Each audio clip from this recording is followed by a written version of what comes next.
Hello, everybody. Today, we are going to be demonstrating how to finish a portrait, specifically on how to avoid overworking your piece. If you would like to grow as an artist and you can't afford an art class, we've got everything you need here at Art Prof: critiques, tutorials, and professional development. Today's going to be slow. Little changes, decisions that take a long time to figure out. I do notice when I'm in, let's say, the last 20% of a painting, you have to really take your time because the changes that you're making at this stage, they're minor. At least I hope they are. You don't want to be moving the neck over 3 inches. That's something that really needs to be worked on at an earlier stage. And then it gets confusing because the real question is, okay, when do I step away? It's never clear to me. I remember I asked Alex Rowe, how do you know when you're done? Alex used to be a teaching artist, and he goes, I just know. It's like, that's not very helpful for the rest of us. Okay, let's do some initial mixtures just to get my blood flowing a little bit, because there's going to be a lot of decisions to make today. And the more I can control my thinking so I don't get too indecisive is extremely helpful. That's the thing, is you really don't know. At the same time, though, you don't want to be so afraid of trying something that you hold yourself back. So basically, you're screwed no matter what. Now, there's a lot of red in Linda's skin tone. So I'm using a lot of cadmium red light. And I'm using a lot of Naples yellow. Actually, the reason why is because I'm almost out of white. So I guess it's good that I've got plenty of Naples yellow to keep me going. So this is more like a mid-tone purple, because with color, you got to think about value. So my alizarin crimson and my ultramarine, that's my darker value. And there's so much red that I think I'm going to take a little piece of this purple and add more cadmium red.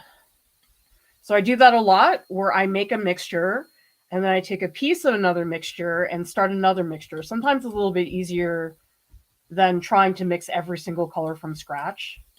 It also helps you get colors that are a little bit more sophisticated. So tell me in the chat, does anybody have something that they hold on to in terms of knowing when to stop? Are there any signals that tell you, okay, time to step away? Is it a total crapshoot?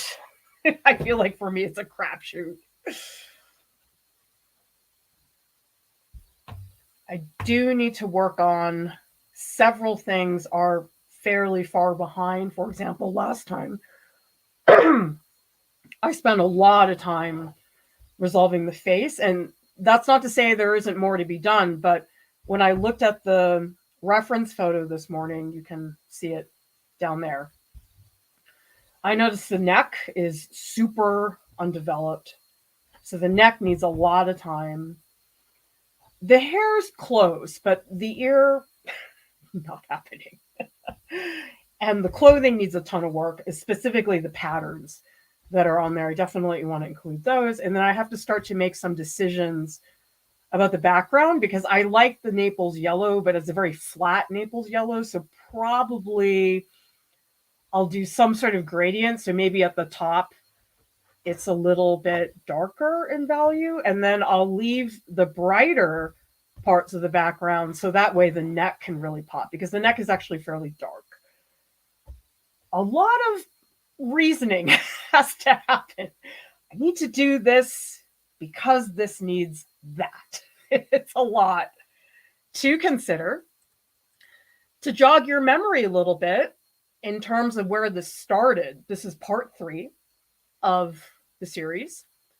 And these are the initial thumbnails that I put together. This was before the first stream.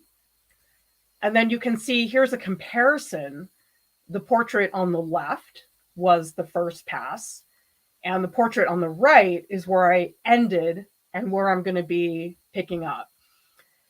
This portrait has had an interesting trajectory. The one on the left was a nightmare, and I was really upset after the first stream. The second stream, to this point, I felt much, much better.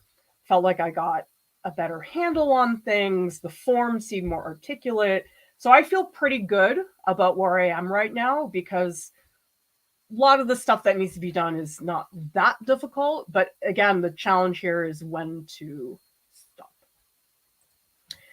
Jane says, when little things or areas stop bothering me and I can live with it, I call it done. Manette says, when I get impatient or frustrated, that's me. I'm like, I can't deal with this anymore. I'm done. Crispy says, when I get sick of it. Ginger says, when I can't look at it anymore. Victoria says, when the painting successfully communicates what you want to say and looks good enough. Anna says, when I can't think of anything to do that will make it better. Absolutely. Ari says, always impatient. That's why I have 9,000 vague sketches to one finished thing. Oh, you guys would not believe the indecision I've been having over thumbnails lately. It's so bad. Amanda says, it's so easy to overwork. Absolutely. Because you get picky. You're like, oh, just a little bit here, a little bit. And then before you know it, it's totally fragmented. Helen says, I have trouble telling when I'm done, especially with the looser, more abstract watercolors. When it feels done, I suppose. I know. Sometimes it's just, I guess. MC says, cool, you're continuing with this piece. Well, I really want to show everybody, and maybe this is not the most entertaining way to do it, but there's no other way, is to show you that last 20% of the painting. What does that look like? Because the beginning in some ways is easier because it's very clear what you need to do. You're like, oh, I block out all the colors and get everything in place. But this is that weird, murky place where you have to decide, what do I want to emphasize? What can kick back a little bit? Because the hair is really almost done. I'm going to keep it pretty loose. I want to keep the face the tightest, but the neck, I really want to show that sagging of the skin. So you'll find today, because it's the last portion of this painting, there's not going to be a lot of action. It's going to be a lot of squinting, a lot of thinking, a lot of considering and making decisions. So maybe it's not that exciting to watch, but I'm hoping some of you will get something out of that experience. I mean, I suppose that's why people don't have videos about this, because it is fairly tedious. It's slow. It's not that much action, but you know what? It's a critical part of finishing a painting. I think that's very important. Marty says, when I make a few moves that look bad, I fix it as best as I can, stop at least to let it sit a few days, take a fresh look. Can I live with it when I go back and look at it again? Yeah, and then Ginger says, I always feel like I have to work it. So difficult. By the way, if anybody wants to see the reference photo, the link is in the YouTube video description below. And the link to all the art supplies are also in the YouTube video description below. And if you want to draw along with me, I'd love that. And you don't have to draw Linda. You just make something. Let me hang out with you in the studio. Okay. It's time to dive in. I'm heading for the neck immediately, because the neck Needs so much work. And really, I need these two muscles. Maybe they're not muscles. They might be. Oh, this might just be skin. Yeah, there's no muscle that does that. Okay, let's dive in. Oh, shoot. Where's my matte medium? Did I totally blank? Where did I put it? Shoot. Okay, hang on a sec. Gotta find my matte medium. Where did I put it?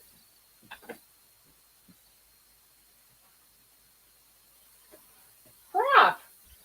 Where the heck is my matte medium? I have no idea. Still on the shelf? Shoot. This is a problem. Hang on. Okay, well, thank goodness I've got some soft gel. Not exactly my ideal, but it'll do something. And I'm just going to make a little pile of it here. Although, yeah, it needs a little bit of water. This is just a hair too thick. All right, so let's just put a little water here so it's a little bit thicker. Okay.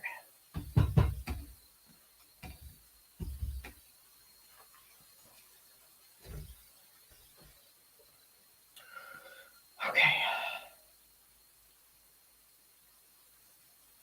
It's a lot of back and forth. You can see right now, I'm not even painting. I'm just looking back and forth between the reference photo and the painting. Okay, let's try this to pump up some of those highlights. Okay, this gel is okay. This is fine. I just prefer matte medium because it's not so thick. Ugh, oh my gosh, that's way too bright. Okay, screw that. Let's try that again. That's way too bright. Got to mix a better color. Maybe this I think is too dark. So let's take that with a little touch of this. So we just make the value of hair darker.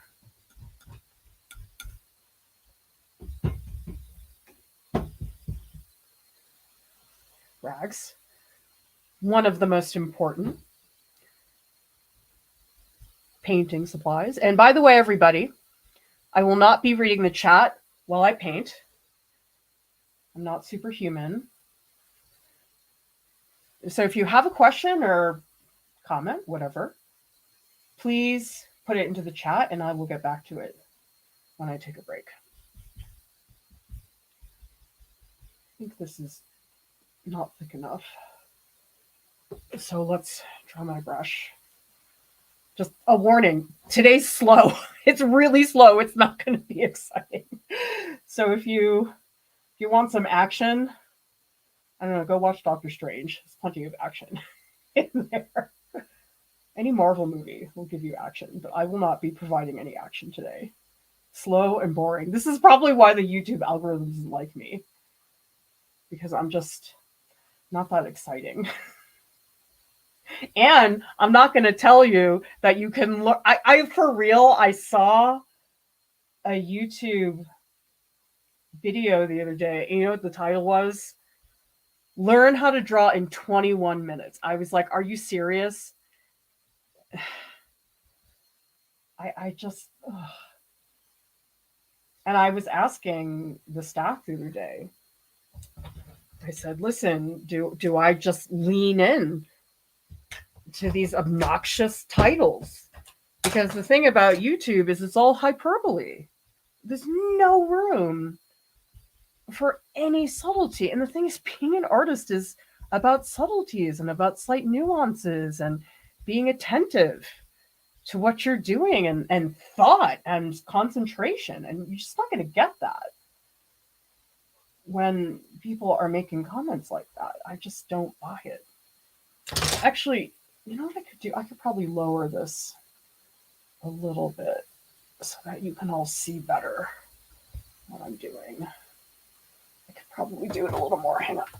Because it occurred to me that what I'm doing right now is pretty detailed and I want you guys to be able to see it better.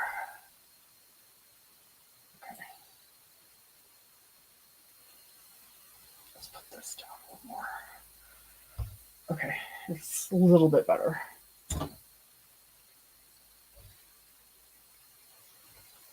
So when I hear that hyperbole, but the thing is, it's like that's what performs well. And for me, writing a title like that is just so cringy. I can't do it. But then I'm like, ugh, YouTube is not going to like me if I don't do that. So I want to know from all of you, do I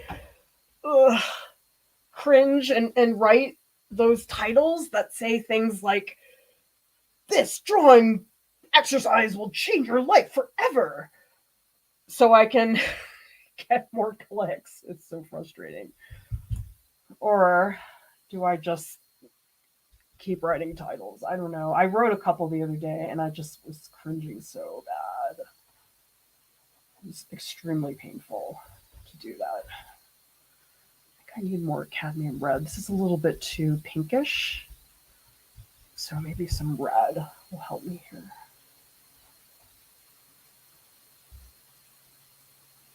Because this muscle really curves around. I want it to be more substantial.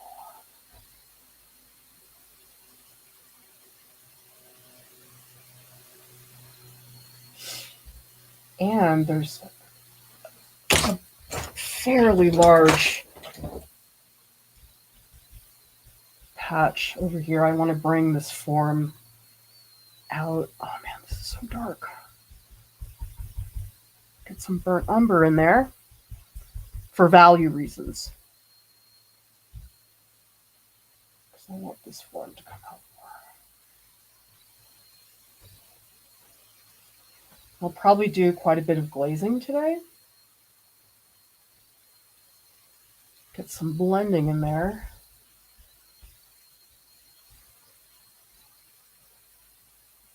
So for the glaze, for some blending, I think what I'll do is I'll just dip my brush into the soft gel gloss. And I'll just use this to smooth out some of the edges, make them a little bit. Ooh, I don't like the way that looks.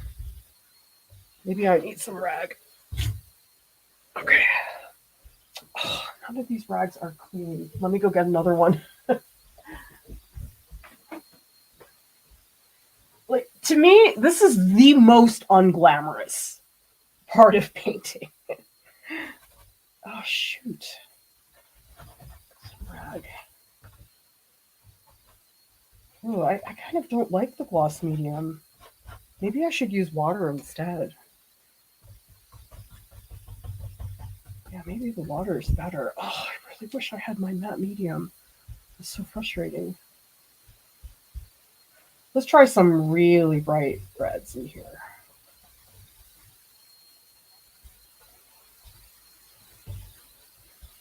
Because I can always tone it down.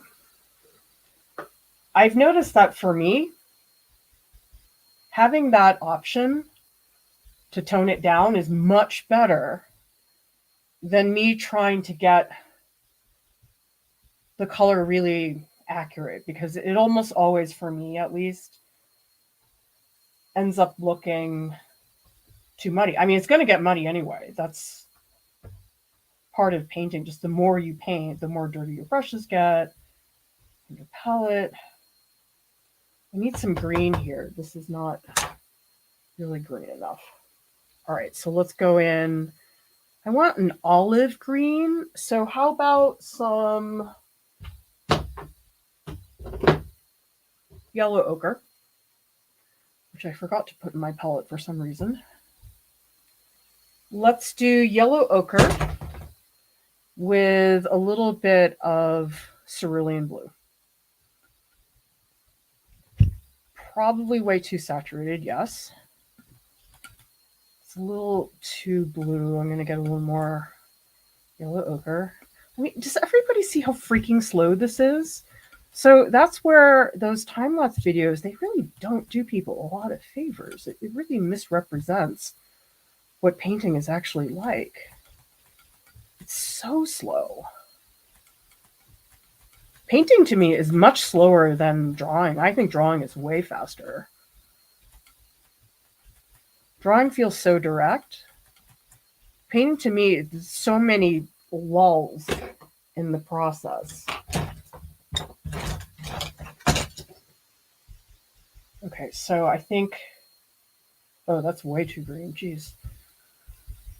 Maybe put some red on top of that. I just wanted a little touch. Like I just didn't want that to be quite so strong. But there's definitely a tendon here that's popping.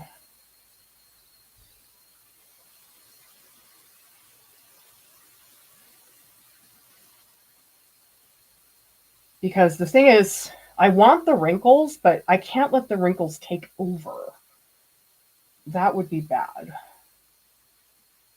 Okay, there's a form here. I'm trying to get the masses of skin. I'm not going to do any details for a little bit. No wrinkles for a little while.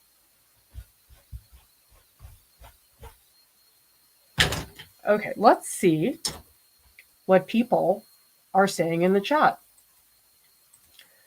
Ginger says, this is great to see. I thought I painted too slow. Oh, I'm not even painting as slow as I probably could. Just because it's the live stream, I don't want this to be a 6-hour stream. But yeah, it's slow.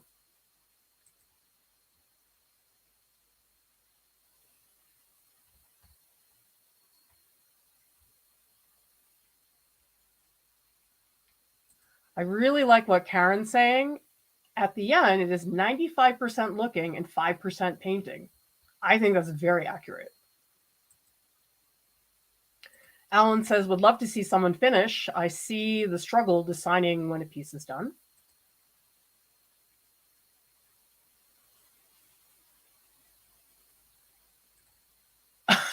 Harry says, one of my patients at work says she's been using KY lubricant as a medium. Is that actually a thing you can do, or is it just her thing? I've never heard of that before.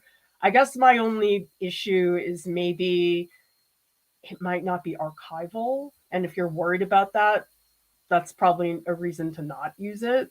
But that's a her thing. I've never heard of that before.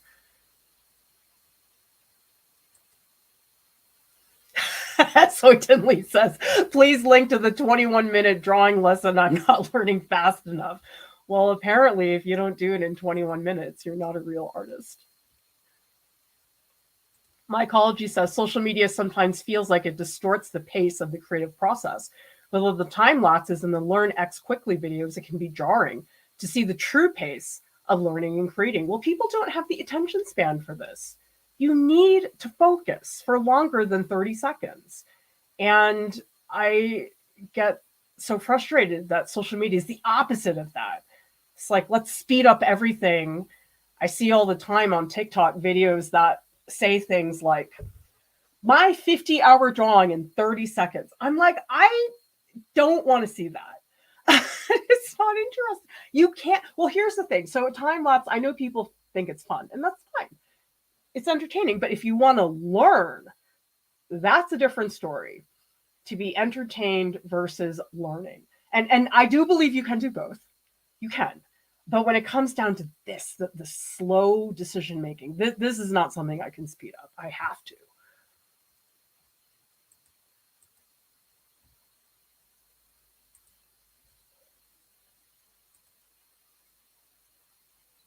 Yeah. Seven Angelic says it's competitive algorithm driven media. It seems you have to give in to the clickiness just to reach people sometimes. Well, that's the thing is I didn't realize this early on, but if you can't get people to click, it doesn't matter how good your video is. And it took me a long time to realize that. Your thumbnail is very important for that reason too. And so I've really understood that for a long time, but I just hate the clickbait, you guys. I hate it. But I might just lean in, or at least do it to a bunch of videos. We have enough videos that I feel like I can sell out a little, even though I don't really like it very much. Okay. I think I'm doing too much, everybody. I think I gotta stop. I think I'm adding way too much. I think what I need to do is actually much more cosmetic. So let's hang back a little more. I think I'm going too fast. And I think I'm not looking far away enough.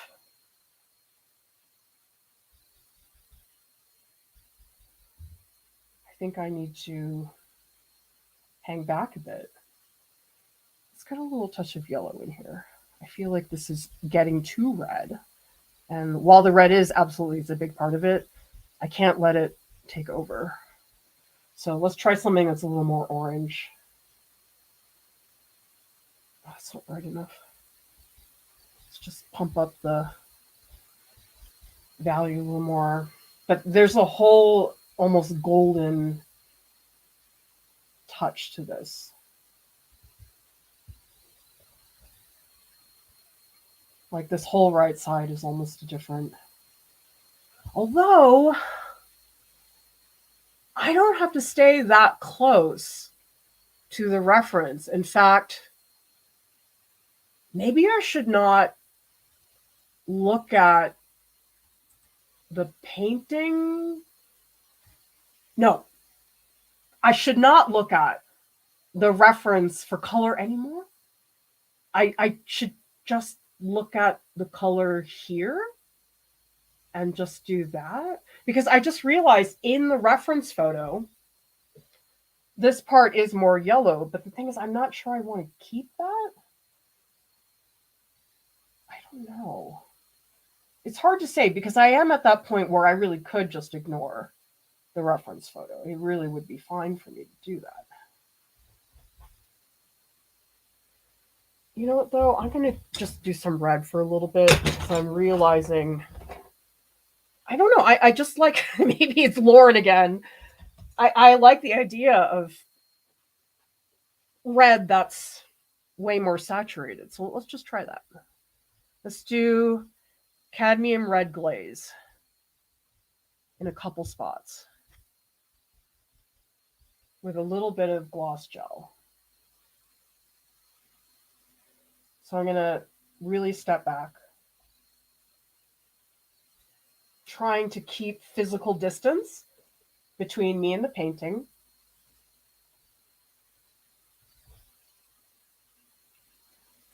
And let's come back to here because the neck needs a lot of work. I don't like this gloss gel. It's not really working for me right now.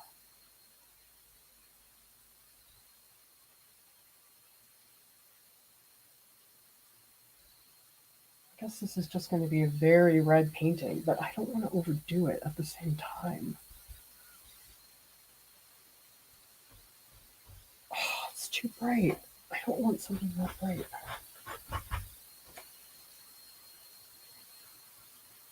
Another thing, I'm using very little pressure because what I'm doing today, it's not intended to be that aggressive. Oh, sorry, I should take that banner away. I'm working on the neck.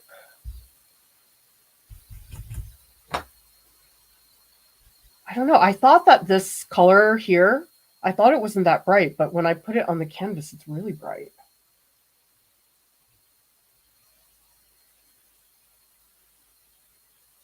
Oh, now I'm getting confused. There's so many wrinkles.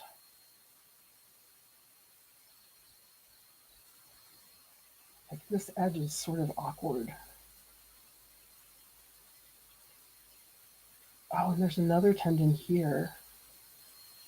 Does that connect to here? Yeah, it does. This tendon goes all across. I didn't even see that. Oh, that's kind of cool.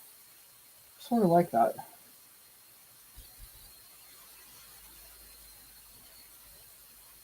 I'm looking really carefully. A lot of squinting.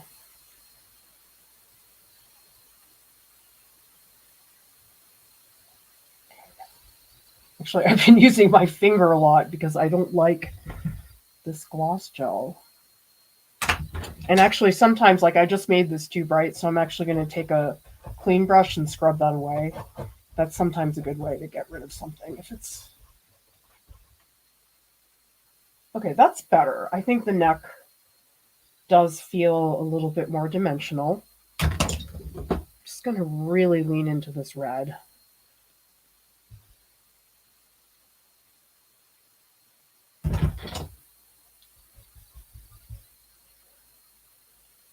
More squinting. Oh, this is brighter than I thought. Maybe I should pump up that edge a bit. I mean, I don't like this edge anyway. It's really blunt. Not what I'm after. Maybe, I'll take some Naples yellow so I can resolve this edge because I don't like it as it is. I think it should be way softer as an edge.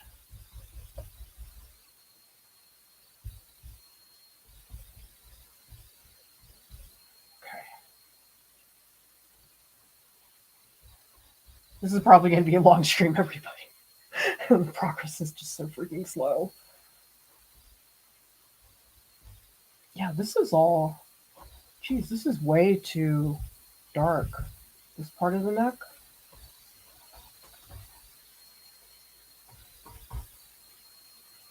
What do I do there? Oh, maybe I'll do some blue? I don't know. This blue seems way too bright. I'll cut it with a little bit of white. I guess I have to really address this part because I haven't really spent time on it.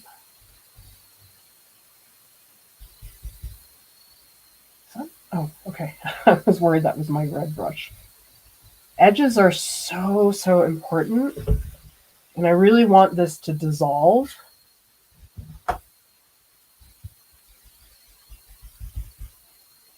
There's this one wrinkle here.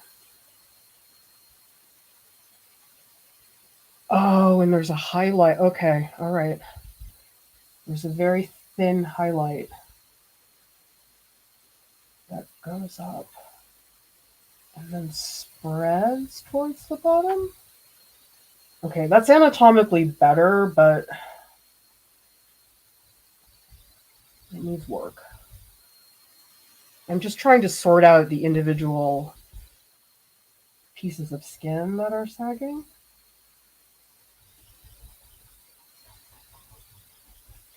Actually, I messaged Linda a little ways back. So Linda, if you don't know, is a wonderful RISD model who I've known, I'm not kidding, since I was like 19. She modeled for a lot of my classes at RISD. And we still keep in touch. And I talked to her the other day, and she said to me, I thought this was the sweetest thing. Because Kat is teaching at RISD right now. And she said to me, Clara, having Kat on campus, it's almost like we have a little piece of you still. That made me so emotional. Because I hooked up Kat with Linda. So that way she could have a little help. Because the models are a fly in the wall. They're very good for getting information. They're just, good stories. It's so bad. You get so much tea from them. Which is why I've never understood why wouldn't you want to get to know the models just for that reason alone. But it's funny, when I went back to RISD last summer, move this off a little bit.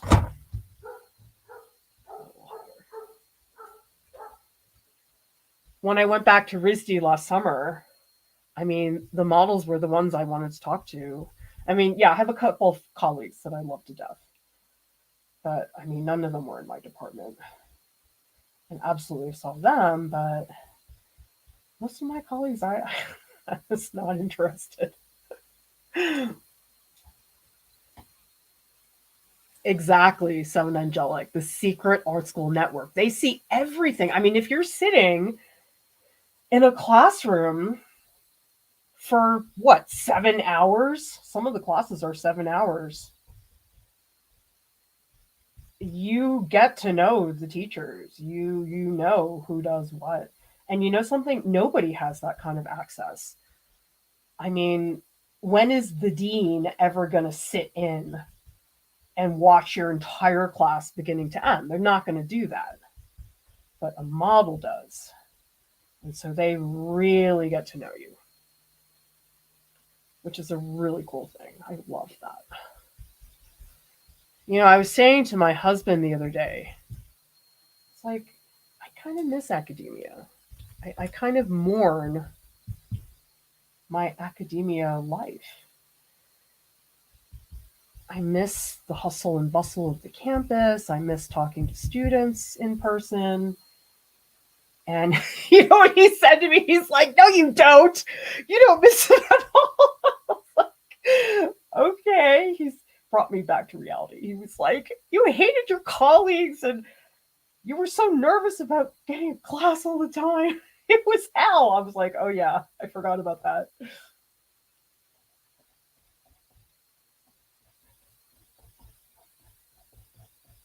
I guess when you think back to things, it's easy to think about the nicer version of things as well as opposed to all the crap that you know was there. It's just when you're not there, it's easy to forget about that.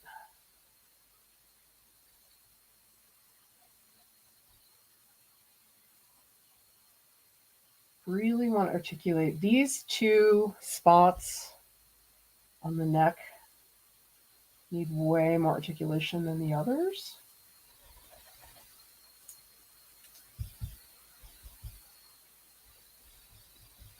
Ugh, too dry.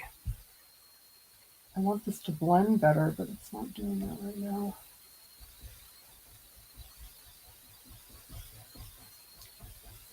Very sad that I don't have my matte medium. Very upset with myself. Stupid matte medium. You know, I bet it like hid from me. I bet it was like, I'm not going to be helpful. Screw Clara. She's never appreciated acrylics. So now I'm taking revenge. Oh, okay. There's a form here, and oh, yeah, okay. Okay, good. I see it. I see the form.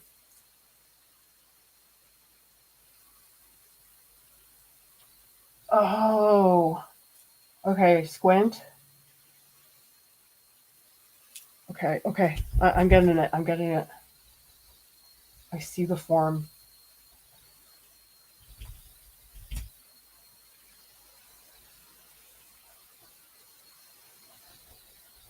Okay, maybe a little bit lighter in value, not too much, because I don't want to kill it. But yeah, there's a slight tint here to make this more dimensional. This one, I'm going to get a wet brush. This is the second brush. It's wet. I'm going to see if I can blend it a little more because it's not really happening right now. Okay, let's see what people are saying in the chat. Thank you, Lewis, so much for the super chat. Those super chats add up, everybody. If we get 3 in a live stream, it's fantastic. And it makes me feel so good. It really does. I mean, I know that sounds really terrible. Like, oh, you send us a donation, I get happy. But it's, I don't know, it's just validation. Knowing that people appreciate what we do feels amazing. One do says, today I felt so pressed that I lost all patience while painting. I'm longing for the feeling I used to have in my childhood when I spent hours just painting a single rose with joy. Oh, I miss that too. I was actually saying the other day that I don't miss the drama of art school in that chaotic period in your life in your 20 and 19. I don't miss any of that. But I do miss saying, I got 5 hours. I'm going to work on this. I don't get to do that anymore. I have to work in spurts. I have kids and they're always interrupting me. There's always some video they need me to watch. I'm like, really? You had to interrupt me to show me this beaver? Although I like beavers. I've been watching beaver videos on Instagram. I admire their work ethic. They're very industrious and determined.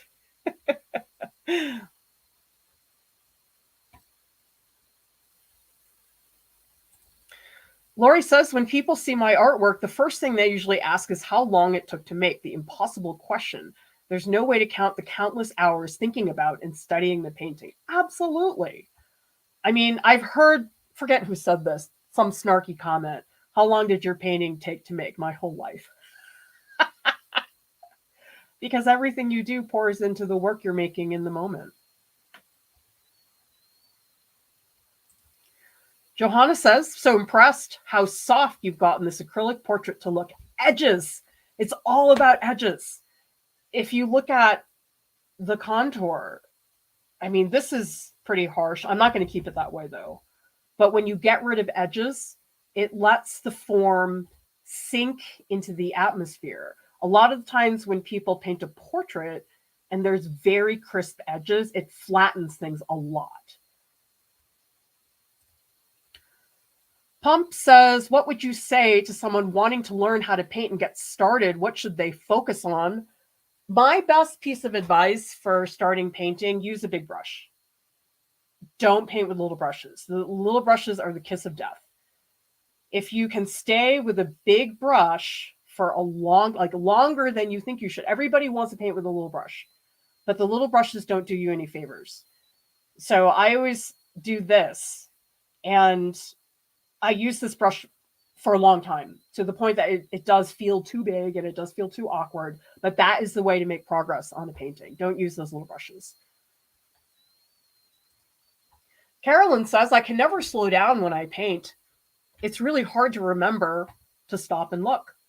That becomes 10 times more important at this late stage. In the beginning, yes, you need to look, but this is a different type of looking. When I'm starting a painting, yes, I'm looking really hard, but I'm looking differently. I'm looking at the structure underneath.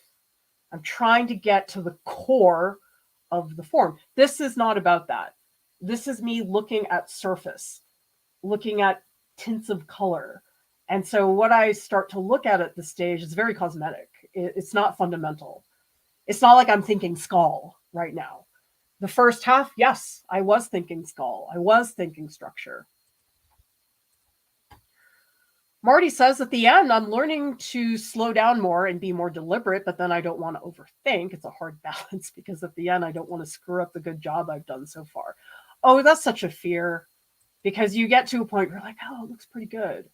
And then something happens and you're like, no, I killed it. It's so awful. It's the worst.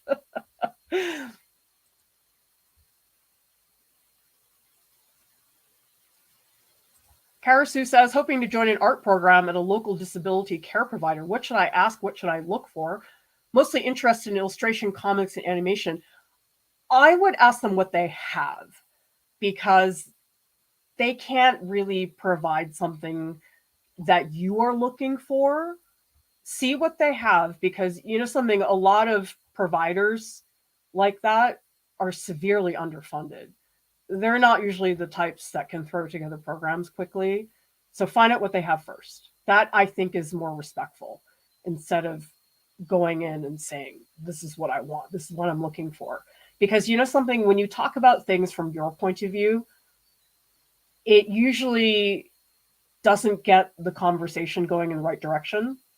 For example, I taught this professional development class at RISD for seniors, and one of the assignments I gave them was write a cover letter, pretend you're applying to some job. And I couldn't believe how much their letters centered around themselves. So a lot of them would write things like, I think this job will help me be a better artist. I think this experience is going to push my career. I'm like, that's not what an employer wants to hear. They want to hear, what can you do for us? What can you offer us? And it just occurred to me that, wow, we can't think about it from our point of view. We have to look at it from the employer's point of view. What is going to serve them? If I was employing somebody, what would I want to know? I would not care about, oh, it'll advance your career, whatever. That's your deal. It's not mine. Thank you, Victoria, for the super sticker. You're all so wonderful to support us like this, because I don't want to say things are easy yet. I mean, they're definitely on more stable ground than they were 4 years ago. But I mean, we're still hustling. We're still pushing. I mean, some days I wish I could relax a little bit and not push things on people so much, but I sort of can't stop. We don't have enough of a base financially to make that happen. Elias says, I made a drawing on my iPad. I like 90% of it. I mean, that's great. To me, one of the things that is helpful, I mean, if you put it in the perspective of grades, you can't expect A+ work. I feel like B+ work is enough. It really is.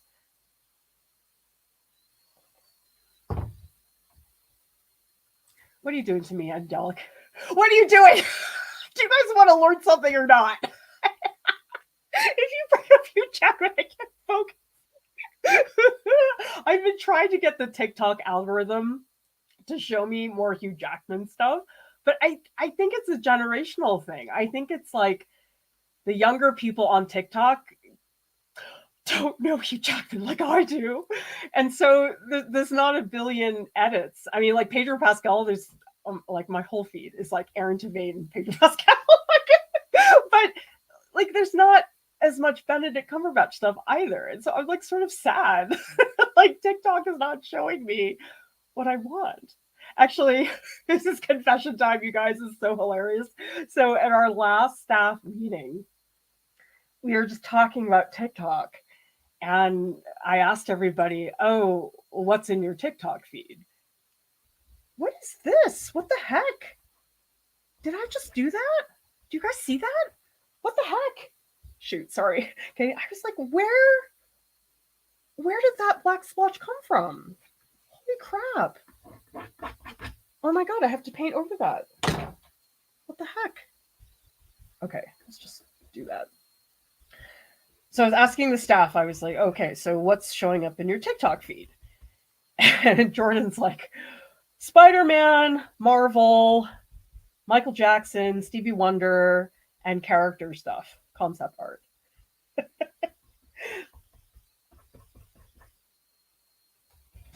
And for me, I was like, okay, Sherlock, BBC, Pedro Pascal. I mean, the thing about Pedro Pascal, I'm not super obsessed with him. I mean, he's so charming, but he's not in my top tier. But it doesn't mean I don't want to watch edits of Pedro Pascal. There's some art stuff.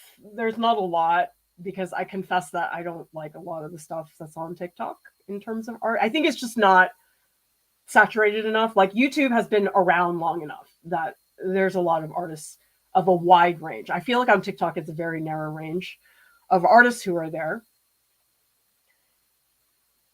I guess I watch a lot of celebrity interviews. Actually, I watch a lot of stand-up comedy.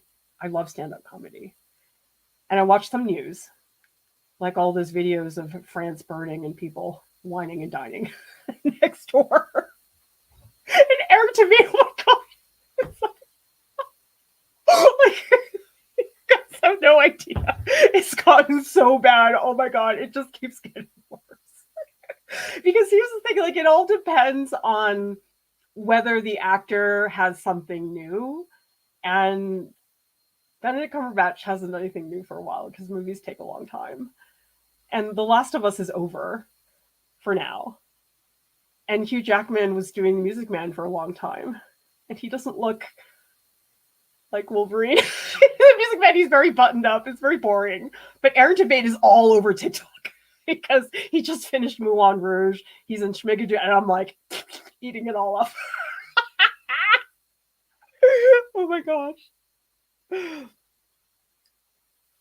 Oh, thanks, Shannon. It happened 10 minutes ago. Part of my sleep. Okay, thanks. Okay. Let's get back to this neck. I feel like the neck is finally starting to make some sense.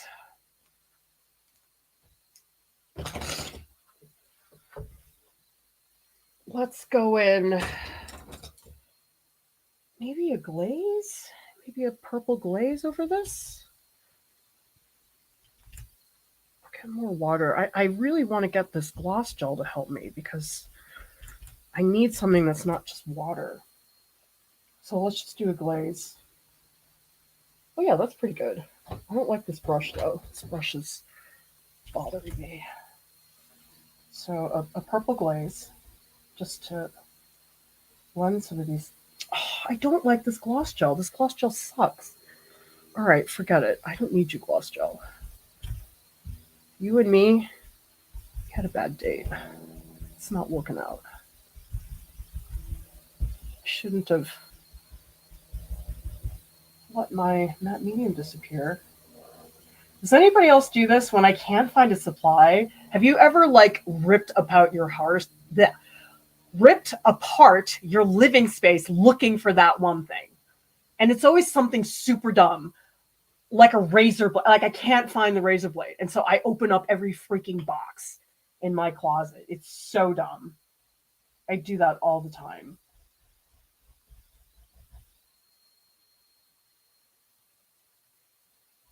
Okay, this is, again, softening edges. Trying to get it to sink a little more.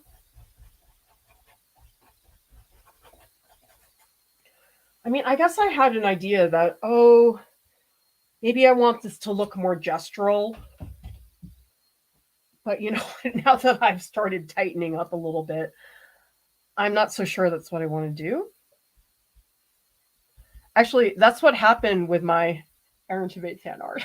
Because at first I was like, oh, I'm going to, ew, that's too bright.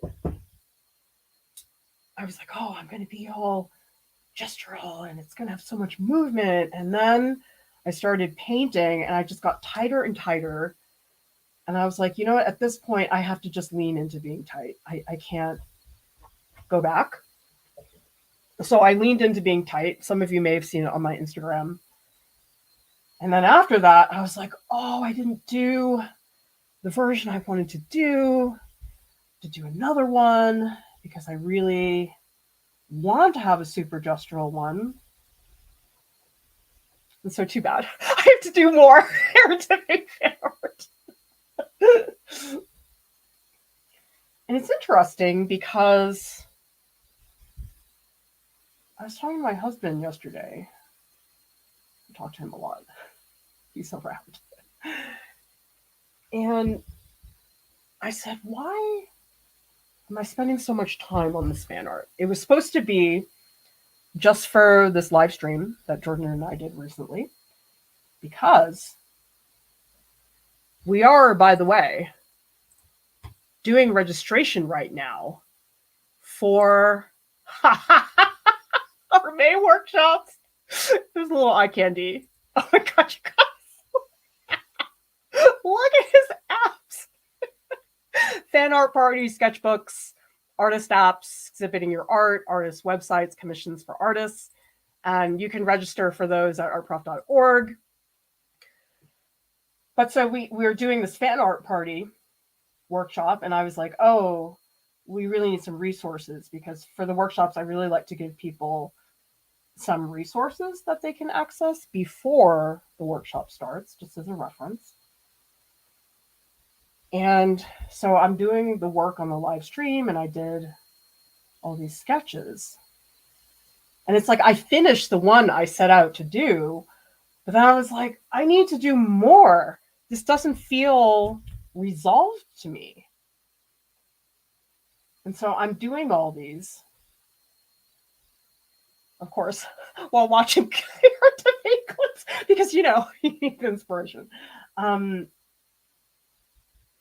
And so I'm doing all that fan art, and I'm thinking to myself, why am I doing this? This is not my studio practice. My studio practice is not Moulin Rouge fan art. It's not necessarily going to advance me as an artist. And then I realized, you know what? I think I just needed a break. I wanted to make stuff, but I didn't want the responsibility of needing to think about my work. Because, you know something, I have this one bread fairy drawing rather. it's been sitting on my shelf for so long, and it's so close to being done. Like, I probably could finish it in about 30 minutes, but I can't get myself to do it. And I was like, why?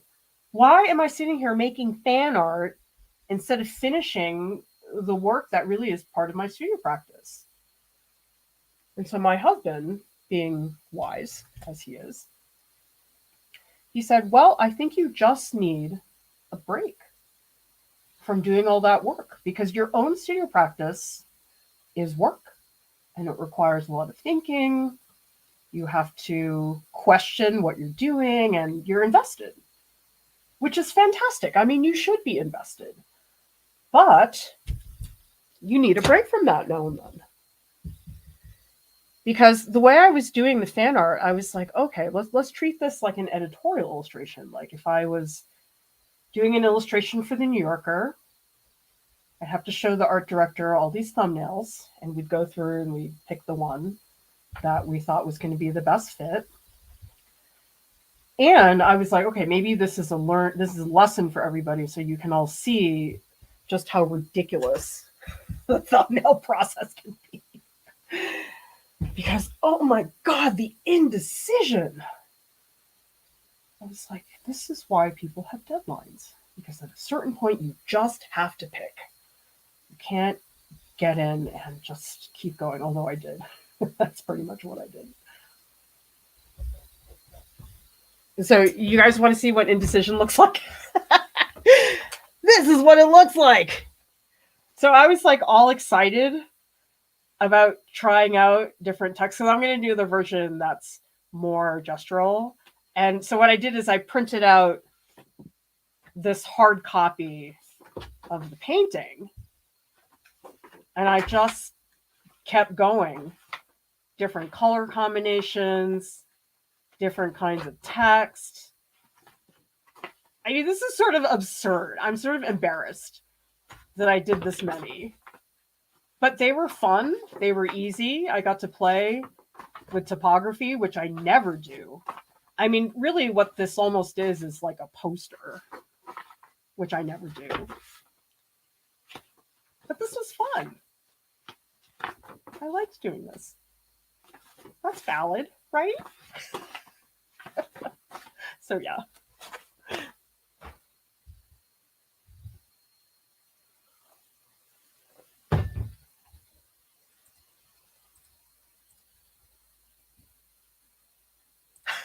Ginger says, I was shocked you did so many, but it looks like you had a great time. Well, you know what it is? When you do that many, you start to really understand what are the minor differences. And I like that a lot. So for example, okay, so this one and this one, they're very similar, but does everybody see how the text at the bottom goes straight across? The text here goes diagonally. And that's a big difference when you think about those decisions.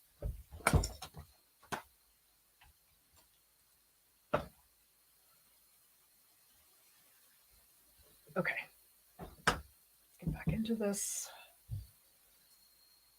I need to keep my distance. I feel like I'm just getting in too close. Let's really pump up the red down here. Again, more glazing. I gotta work on this transition. This transition isn't great right now.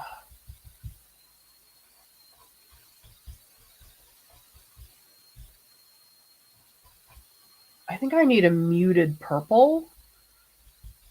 So let's do this and put a little touch of yellow ochre into the purple. Oh, it's too dark. Let's get in some Naples yellow. That's pretty gray. I don't know if I wanted that gray. Might be too dark. Let's just see. Oh, geez, that's way too dark. Crap. Right now, I'm mixing with my brush because what I need to mix is not that big of an amount. So, while I don't think it's great to mix with your brush, I think for small quantities like this, it's fine. Oh, that's better. Okay, so I just needed a color that felt a bit more muted because I feel like this got a little out of hand. Oh yeah, that's much better. Okay. Let's let that climb up the side of here. Okay, that's better. I feel like this did not get bright enough down here. Let's get a bigger brush. Get that to sink more into this area because I don't want those strokes to be so blunt.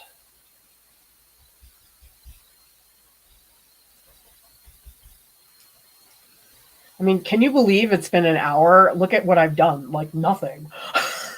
So little has been accomplished. But I hope that helps all of you see that you don't have to work at a lightning speed. In fact, I do not recommend that to anybody here. It's too blue. Ugh, yuck. Let's take this brush and scrub some of that stuff in. I just don't want such harsh transitions.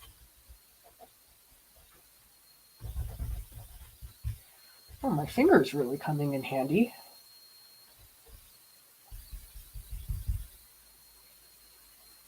Oh, there's another. Okay, I see the highlight there. Let's get that to settle in a little bit more.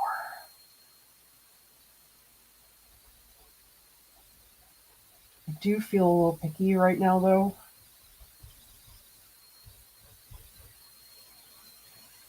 I did like some of that texture that came in. I wasn't really anticipating that, but I mean, the neck is very textured in this case. And I think a big mistake I see a lot is people make figures too smooth. So texture is a very important part of painting a portrait.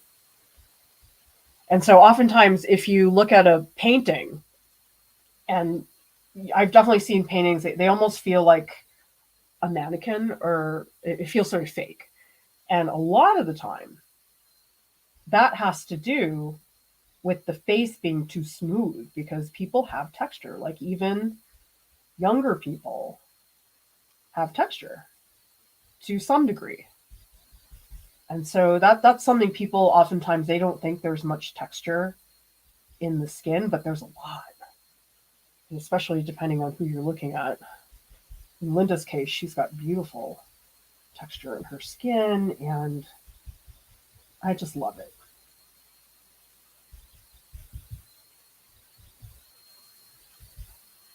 Oh, I love Naples yellow. Geez, it just fixes everything. Thank goodness Alex Rowe taught me about Naples yellow.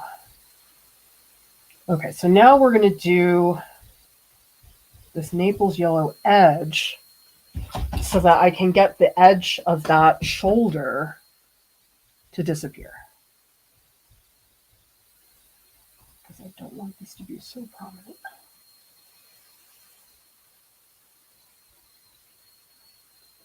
This is too harsh. I don't like this edge. So let's just soften that a bit.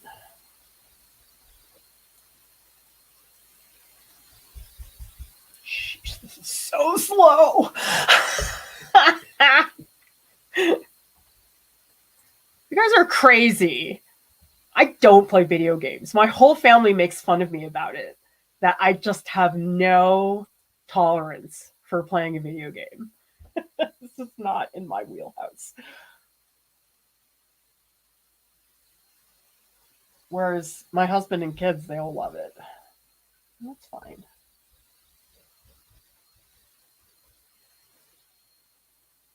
Oh, this is too, I don't like this edge. I need it to be softer.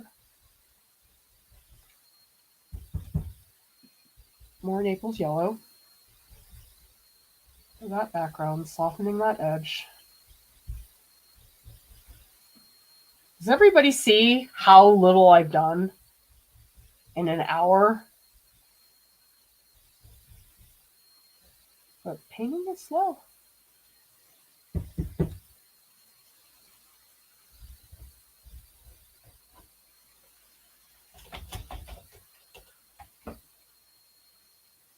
Mona says, love painting with your streams. It makes me more focused and motivated to paint. I'm so glad to hear that, Mona, because it is hard sometimes to find the motivation to get up and do something. I have the exact same thing. And so I think sometimes when there's a stream on, it gets you get off your butt. I mean, I don't watch a lot of people streaming, but I know Jordan streams on Sundays at 6 p.m. Pacific. And I have had days where I'm like, oh, Jordan's streaming. Okay, good time for me to sit down and do some work. I don't know. It's nice, that camaraderie.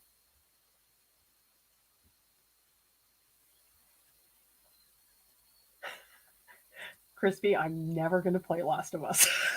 I'd rather just sit and watch Pedro Pascal. Zest Owl found their eraser under a pillow, searching the whole room for an hour. Aries says, one of my black block inks disappeared, turned everything over twice. I guess it ran away. Yeah, they grow legs. Ginger says, couldn't find my charcoal pencil, tore up my apartment. They were in the backpack the whole time. Yes, Vivian, it's acrylics. And there's part 1 and 2 that some of you can look up at our YouTube channel.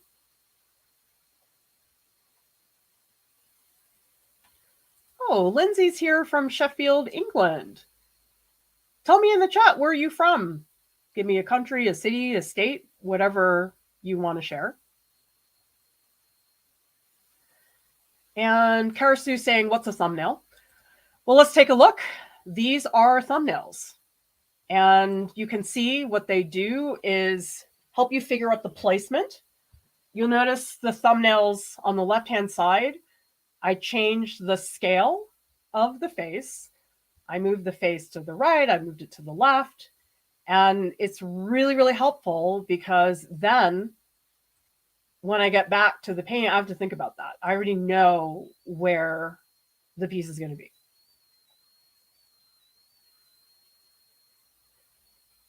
And you guys, stop it. Stop talking about Aaron to me. Do you guys want to learn? Okay, if you want to learn, just quit it. Oh my God. And the problem is now I'm following like Aaron Tveit fan accounts and they're not helping me, you guys. Because I'll like go into Instagram to do work and just an Aaron Tveit video pops up. I have to watch it. I can't not watch it. It's very distracting. I was like, shoot, I need to make like a separate Instagram for that so I don't look at it when I'm working. Susie says, so glad to see the many options. Tend to do a form of that. Doing a subject, then 400 versions later, I'm still doing different things with that. And that number is not an exaggeration. Oh, I believe you, Susie. There is a wonderful prompt that Fred Lynch, a professor at RISD in illustration, does. It's called 88 trees. But I think sometimes he switches it up. Sometimes it's like 88 apples. But you have to draw an apple 88 times in 88 different styles. And it's so fun to see what people come up with. Because when you have to do that many, you have to push yourself. Most people can do 3. 3 is not difficult. But once you get past 12, it's really hard. Czech Republic, England, Texas, Bloomington, New York City, south of Boston, Maryland, Glasgow, northern Sweden. I love that, everybody. That is just so fun.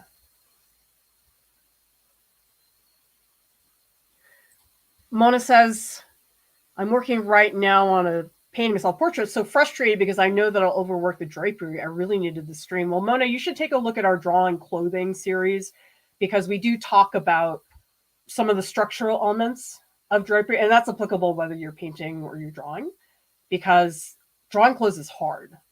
I think in some ways it's harder than painting a nude figure.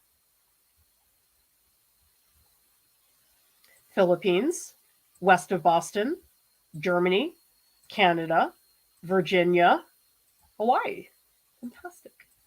All right, let's get into the neck. It's getting there. I'm just taking so long, so slow. Well, I hope at least, even if this is not very entertaining, that you're learning, that you're learning something from watching how painfully slow this becomes after a little while.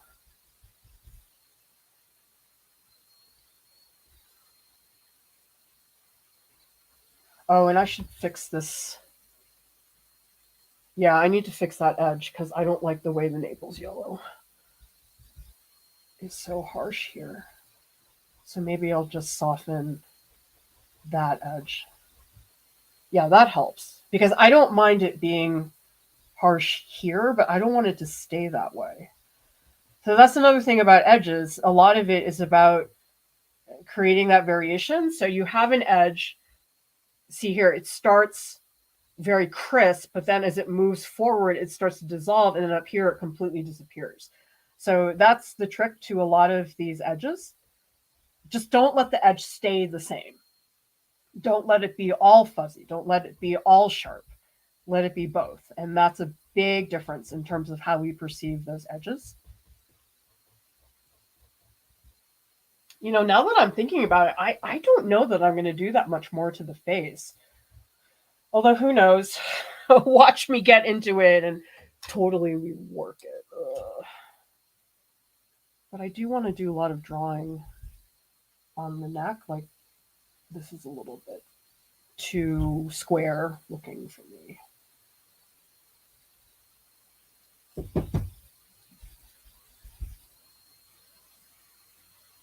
Oh, it's too much. God, it's like, does anybody do this? It's like you're just second guessing every single decision.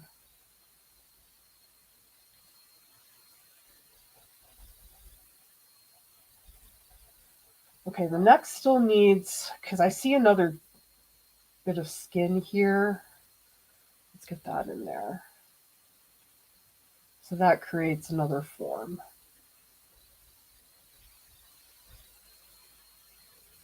Is that where? I'm confused. I'm trying to get this tendon to work.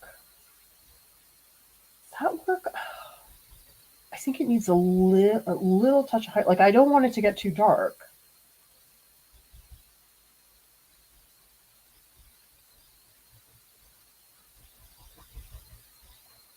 Okay, that's a little more structure. Like, does everybody see now that has a little more tension?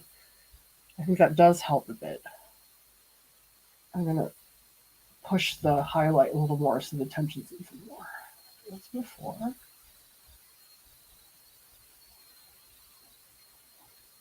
And to be honest, I feel a little bad that I'm being so picky, but it's like, I can't help it. I mean, this just isn't the piece for me to get super gestural. I feel like that's another painting almost. I don't know why. I always feel that pressure, like, oh, be quick and gestural, energetic. I'm not saying I don't want to be, but sometimes I'm like embarrassed that I'm painting tight. Does anybody ever feel? I don't know. I think that's an art school hang up, to be honest, because in art school it's embarrassing to paint realistically. Like, people actively made fun of me about it, and I remember feeling embarrassed that I wanted to paint realistically. But the funny thing is that the internet is the opposite.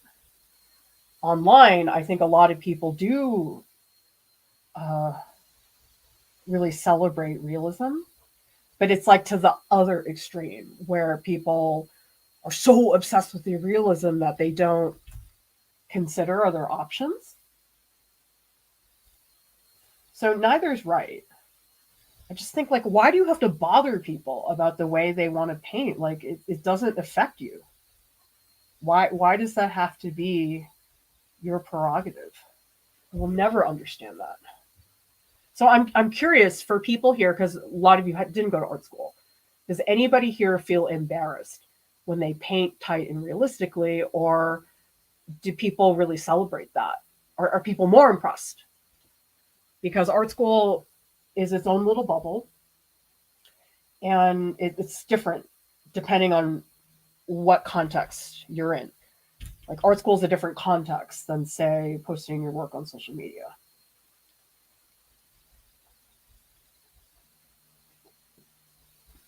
So I'm curious to hear, because honestly, I have no way of knowing what any of you need or think until you tell me. And so actually a lot of the video ideas that we've done are not because I came up with them, but because one of you said, oh, we really need this. And I'm like, okay, I'll give it to you. But the thing is, I don't know. And that's why audience input is extremely important, because when you all say, hey, we need a video about this, I am happy to fill in the blank. That is not difficult for me. But just knowing what you all need, that is difficult for me. I really don't know what people need. Let's start doing some of the wrinkles, because some of the wrinkles are not just lines. Some of them are a little more dramatic. So I'm going to start punching in some of those.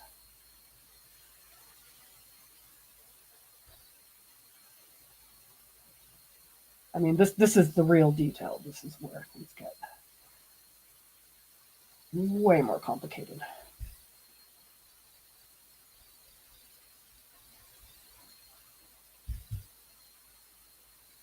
Yeah, look, this one's a little too harsh, so I'm going to blend that away. Maybe a couple strokes like this just to show some of the texture.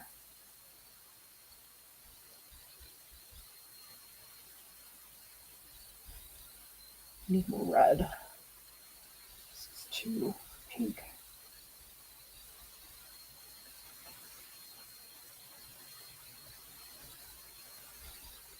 Okay, that's a little bit better in terms of getting that texture across. I mean, there's a lot of wrinkles in here, so I'm trying to think through how to do that. But I think I need to put in the really dramatic wrinkles, like the ones that are very, very dark.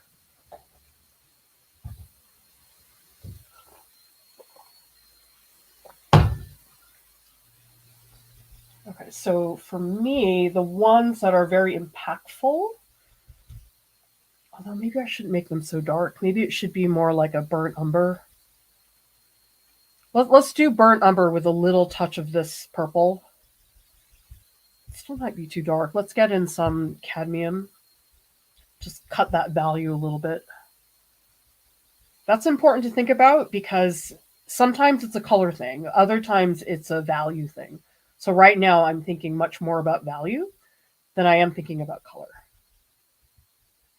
because this is to help articulate things.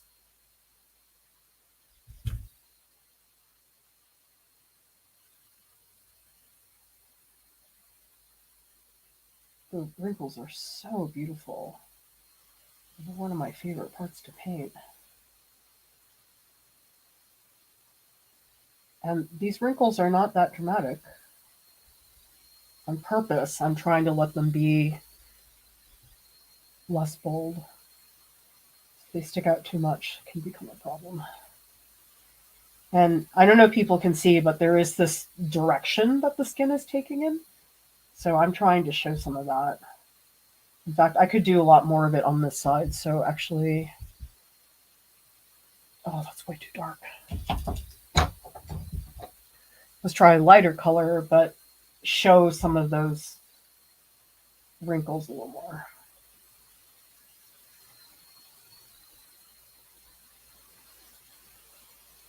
Again, very, very minor, but important.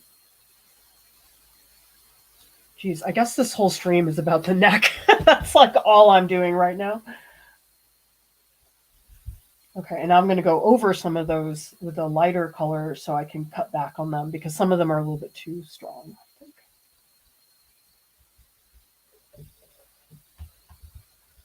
Roussel says, I think people on social media tend to really favor realism and think abstract art is pretentious. Oh, that's really helpful. Ari says, I feel like my realistic stuff gets better reception, even though it's not what I enjoy doing the most. Edie says, I like what one might call science fiction realism. Yeah, that's another version. Manette says, I feel like I get more critique from my sister when things are not realistic.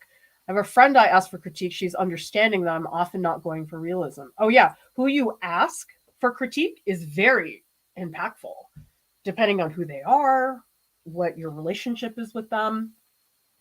When I did that Oma bread painting in watercolor a ways back, some of you may have seen the video. I didn't think that painting was that interesting. I was like, it's bread. But people really like that painting. And I was like, why did they like this painting? Is it just because it's food? But then I talked to Andrew Raftery, who is my former professor at RISD and a dear friend now. And he had some really good things to say about that bread painting. And after I talked to him, I was like, okay, there's more depth here than I initially thought in terms of concept. And it wasn't until I talked to him that I saw that. And so who you speak to, I think, is really impactful.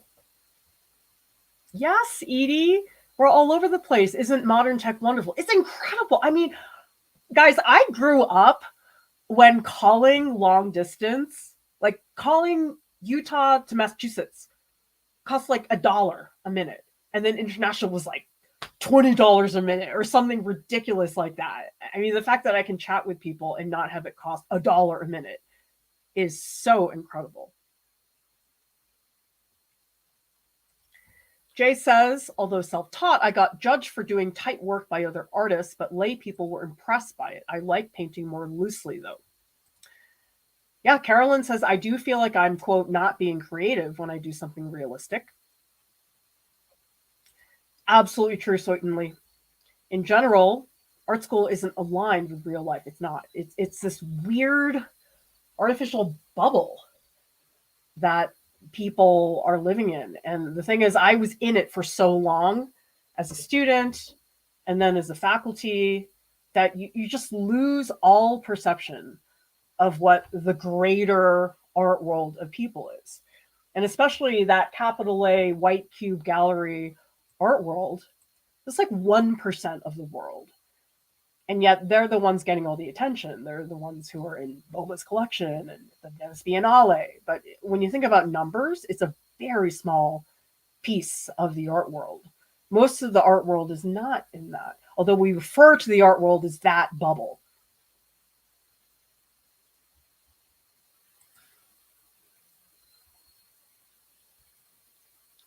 Ari says, I did more realism first before figuring out how I want to stylize things. It's strange that a lot of people's perception online seems to be that more realism equals more effort. Yeah, it's not necessarily more effort. It's a different type of effort. I mean, when I'm painting gesturally, I don't paint the same way as when I paint realistically. But I do think realism, it's almost like you have to tame it, because if you have so much realism and it's 100% like that across the board, that's when I think it gets boring. So in this painting, I am choosing for certain parts to be less real. Like this whole area is a big fuzz, but that's a place in the painting where it's not 100% all the way realism. I mean, I don't think a lot of this painting is like that.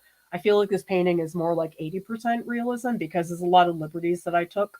But it is that type of thing where if you just use realism everywhere, then it gets monotonous. That's, I think, the difference for me.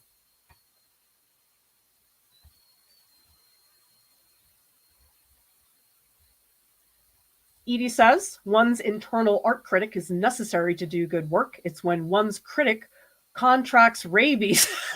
There's a problem. Yes.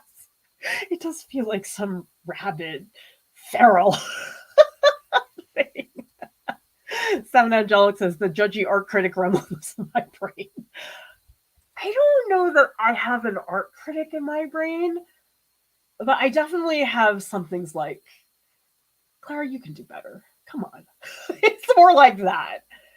I guess that's a form of critic. I mean, I try not to get into the hyperbole, everything's awful. I'm the worst artist on the planet, which I've definitely felt. But I try to really avoid the apocalyptic approach because it's not productive. It really is not. Okay, let's get back into this neck. I'm sort of enjoying the neck now, which is a good thing. I feel like it's starting to go somewhere.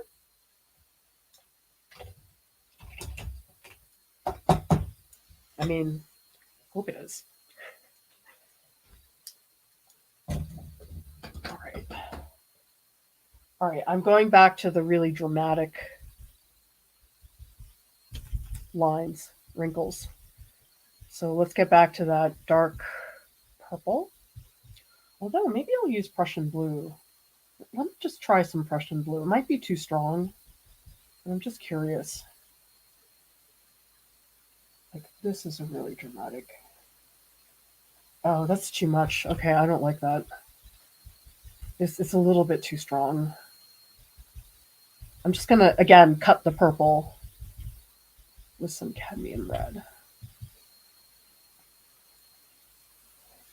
Because this is probably one of the most dramatic ones. Ugh, this brush sucks. Better brush.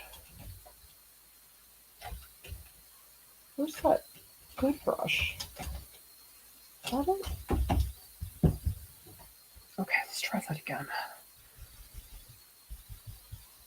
So I'm curious, for those of you in the chat, based on your own experience, if you've painted before, that is. Do you guys feel like the pace I'm working at is about your pace, or do you feel like it's way faster, or you feel like it's way slower? I'm just curious because I think sometimes people want to know, okay, is what I'm doing, quote, normal? Is this normal for people to paint this slow or this fast?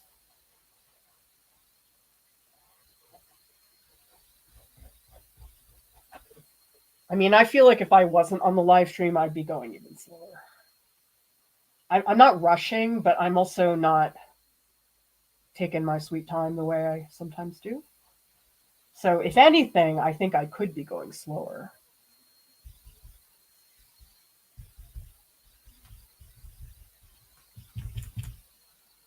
Okay, that feels a little better.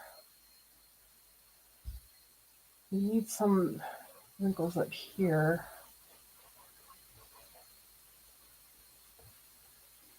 It's hard because I don't want the wrinkles to get too wide. They have to be pretty delicate.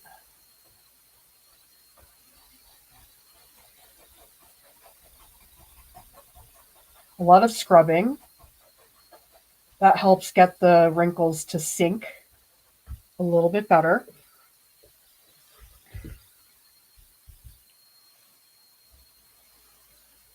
Right, that feels pretty good. Actually, I need a little more highlight here. I'm just noticing this. Where's that muscle? Oh, it's up here. Okay, all right, got it. It's right there. Yeah, I sort of lost that muscle before. Squint, time to squint. Looking at this from a distance. Shoot, did I? Where does that go? Oh, it's here. That's the contact point. Okay. Here we go. All right, that's much better. Okay, that gets the form more clear.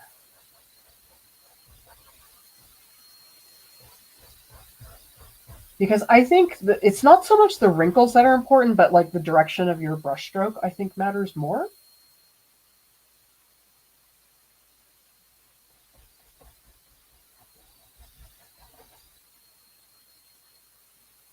Squinting. Oh, I feel like I'm losing this highlight. How do I... Is that lighter? Let's try brightening this one. Where is that? Oh, is it here? Squinting.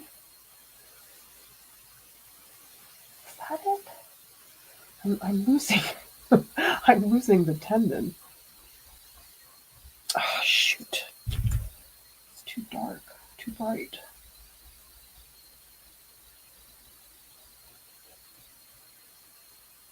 Okay, that's better. But you know what? I need this. This tendon. Oh, that's a little slice of the trapezius. Right here. That's it. That's the trapezius. Oh, and this is darker too. Is that? Yeah. Okay, we need a little more value there. Come on. Stop drawing in my brush.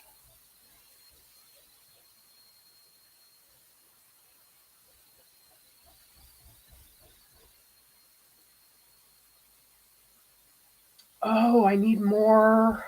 Okay, this is not wide enough. This muscle here is a little bit too short. So you'll notice today it's really not about color. I'm not talking about color at all. I feel like last week is when I really got into the color, started to understand better what it was doing.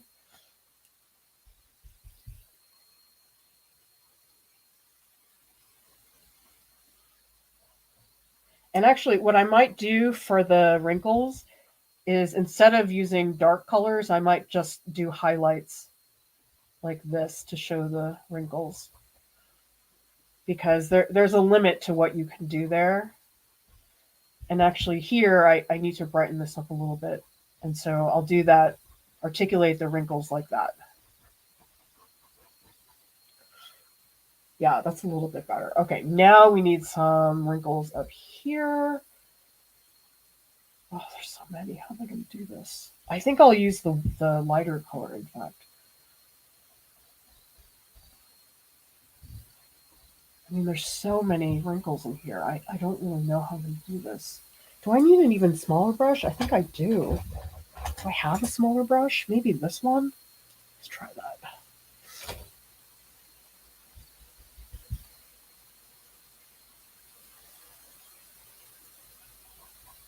Does everybody notice the way I'm holding the brush is different? This is more like if I was using a pencil. Usually in the beginning of the painting, I am pretty gestural about it, but right now, I'm doing so much drawing that it doesn't make sense to hold it differently. Like I generally avoid using my brush like a pencil because it does get really tight really fast.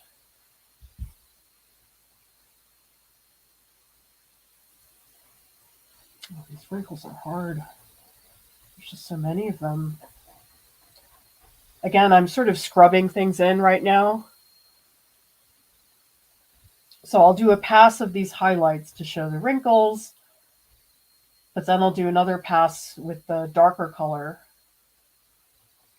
to reinforce that even more.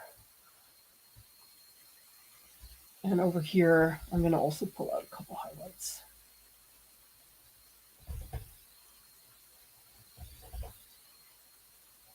So pull out a couple of those. Okay, that's feeling a little better. I mean, this is really picky, you guys. This is a lot of pickiness. I don't typically work like this.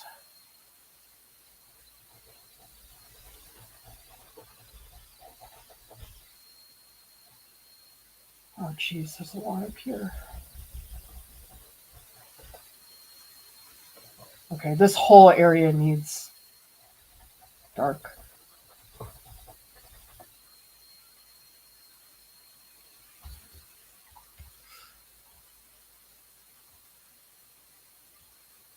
See what people are saying in the chat. Okay, Isabel says usually paint faster. I'm a speedy painter. Carolyn says I would have run out of decision-making ability and given up by now. Oh, I get really compulsive about it. Where I'm like, maybe this, maybe that. Oh wait, I like that better. No, the earlier version was better. It's like me in the thumbnails, where I remember I posted on my Instagram story, oh yeah, this is the one. And then I come back because I went out with my kid I'm like, no, I like the other one better. But then I woke up this morning, I like the other one better. So I did polls on Instagram and YouTube community. And apparently people like this one. But another part of me is like, I sort of like how clean this is. But I sort of know this one's better. I don't know if that makes any sense.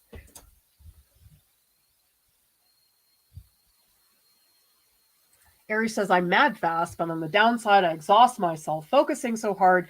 Need to force myself to take breaks and step back. Yeah. Manette says, your pace is probably what I'd like to be at, usually faster, depends on the project. I get so impatient, just want to be done.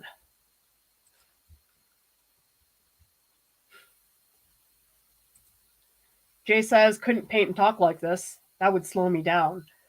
You get used to it. I've done enough streams now that it's not difficult for me, but also I'm used to balancing a lot of different things in the classroom.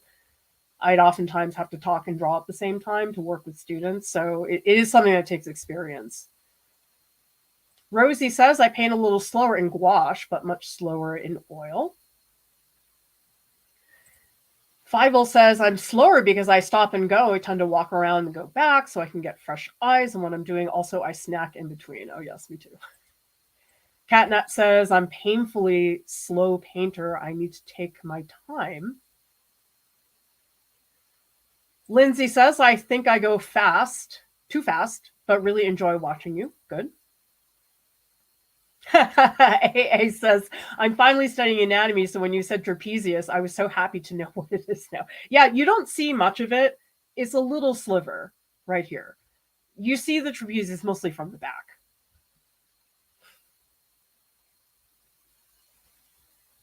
Rachel says, I rarely spend more than half an hour on any painting. Until I'm willing to put the time in, they'll continue to be garbage. Not necessarily. Some of the work that I really like that I've done is stuff that took 1/10 the effort of another piece. So the amount of time that you put into piece does not dictate the quality at all. Like a lot of people think, oh, if I spend more time on it, it's going to be better, but that's not always true. Edie says, I like to take my time so I can make sure I'm getting it right, which is why I like oil. Whenever I've tried acrylics, I felt rushed. They dry way too quickly for me. Me too. But you know something? I need to pick some up, but they do make this acrylic retarder that you can do to slow down the drying. Yes, Ginger, there are too many options at some point, which is why for the fan art, I'm like, I need a deadline. I need an art director to be like, hey, it's due Friday. So I just make a decision. But from an educational point of view, I do like showing people like, look, you can do more than 6. I think for some people, I have trouble getting them to do 6. And I'm like, no, I did 30. So let's just try it. Carolyn says, putting in the upper chest wrinkles added so much, especially since they're perpendicular to the structures in the neck. Makes it so interesting. Oh, I could just paint necks all day. They're so beautiful to me. I think they're incredibly expressive. You know who has a beautiful neck? I mean, I have a girl crush on Cate Blanchett. Oh, she's beautiful. Like, I love her to death. She's totally 100% my girl crush. I saw her in that movie Tar. I don't know who saw that, but that to me was just the greatest thing because it's like Cate Blanchett being this amazing conductor. And I don't know if people know, but I played in orchestras for many years. I played the oboe. And so there's a lot of like nerdy classical music stuff in there. I mean, it's probably not very accessible for people who don't know classical music. I could see how some of it might be a little bit boring, but it's like Cate Blanchett talking about classical music, being a badass, I mean, morally compromised conductor. I was like, this is amazing. This is the perfect combination for me for a movie. I mean, she's always amazing. When is she not amazing? Who here is a Cate Blanchett fan? Just like, she's sort of like Benedict, like anything she's in, I will watch it no matter what. Okay, let's get back to what's happening in here. I think some darker moments to get some of the wrinkles a little bit bolder, but still fairly thin paint. I don't want to use paint that's too dramatic. So what I'm putting down right now, it's not very thick. It's actually pretty thin. It's almost a glaze, not quite, but very close.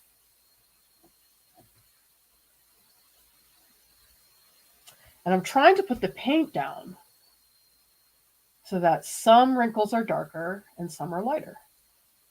Because if they're all the same darkness, they're going to get really monotonous. So I'm trying to pull some out and push others in. Oh, this patch of shadow should be darker. Yeah, because then this goes down, sort of works its way down towards some of these other wrinkles. I mean, I guess if I wanted to, I could have made this more painterly, but I just love painting wrinkles. They're just really, really fun. I feel really good to paint these.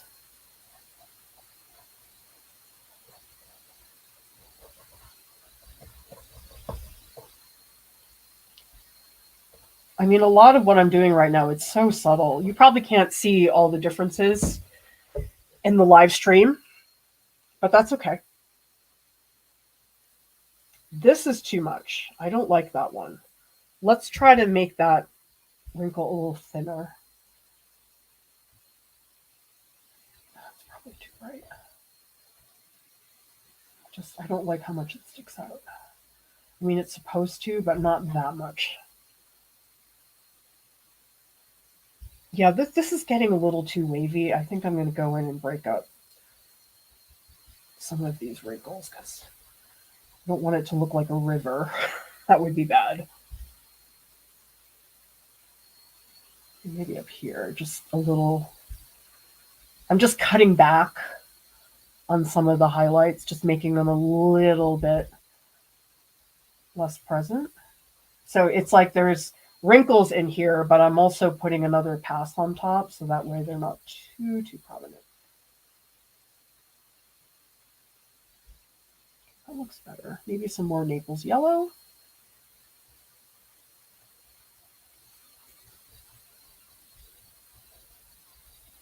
And does everybody see how small my movements are? Okay, the neck. Is it done? I don't like this part. I feel like this got too liney, so I want to maybe cover some of that. I feel like the wrinkles are a little bit more than I want them to be. So I'm just going to scrub some of them away. Oh, but I need a little more darkness. Oh, that's what it is. I don't have enough dark down here. This needs to be darker.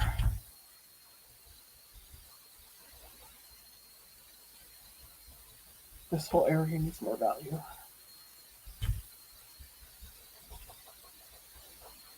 And that's a pretty dark purple. Okay, that's better, right? I think. Oh, shoot, I just screwed up this part. This part needs to be brighter. Classic example, messing up what was good. Which is okay. I mean, that's fine. That has to happen. I still don't like this one. It's still too dramatic. I gotta cut back on it even more.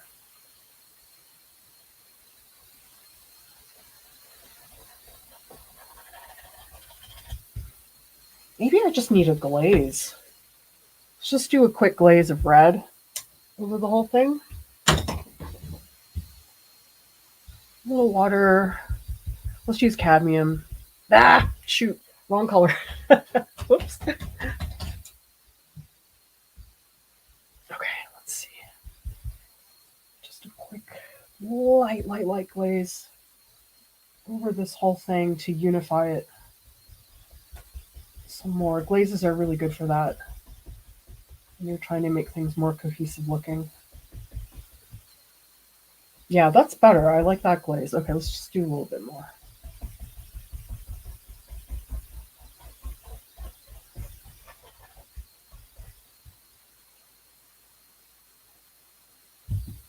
That helps. I think there's too much here.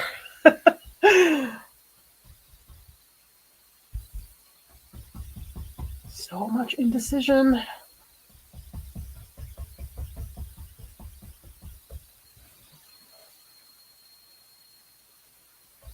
Okay, almost. I'm going to step away from the neck very soon. I really have to.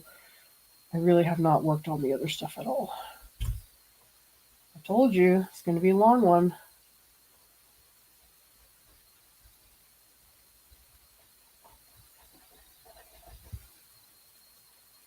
I don't like this. This is too bright. Let's make that a little bit darker.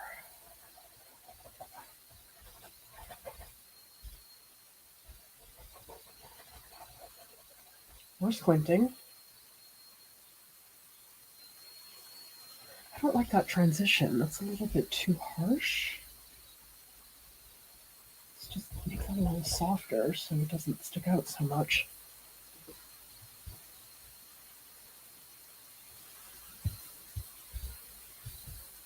Okay, I think I'm gonna leave it.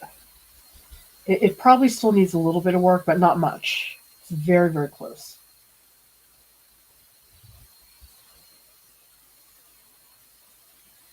Oh, I need more highlight here. I lost some of that blue. I don't want to be too blue though. I need to bring back some of these highlights. I think they kind of got lost. Again, a glaze, nothing too dramatic. It's a little more brushy now. Okay, let's just, I'm just stepping away. I want to pick more at the neck, but I'm not going to. I think that's a bad idea.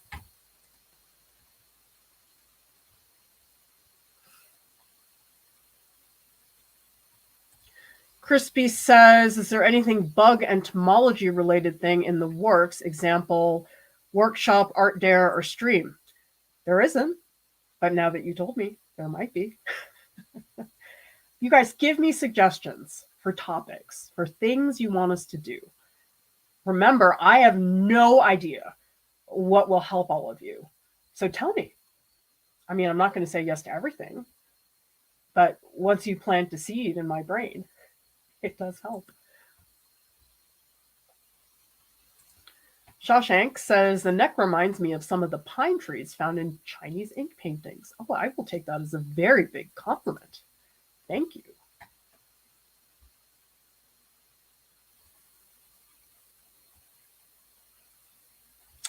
And, okay, cool. We have some Kate Blanchett fans. Good. I'm very happy about that. Jay, it's actually acrylic. So if anybody wants to go down to the YouTube video description below, that is where I have all the art supply links in the YouTube video description.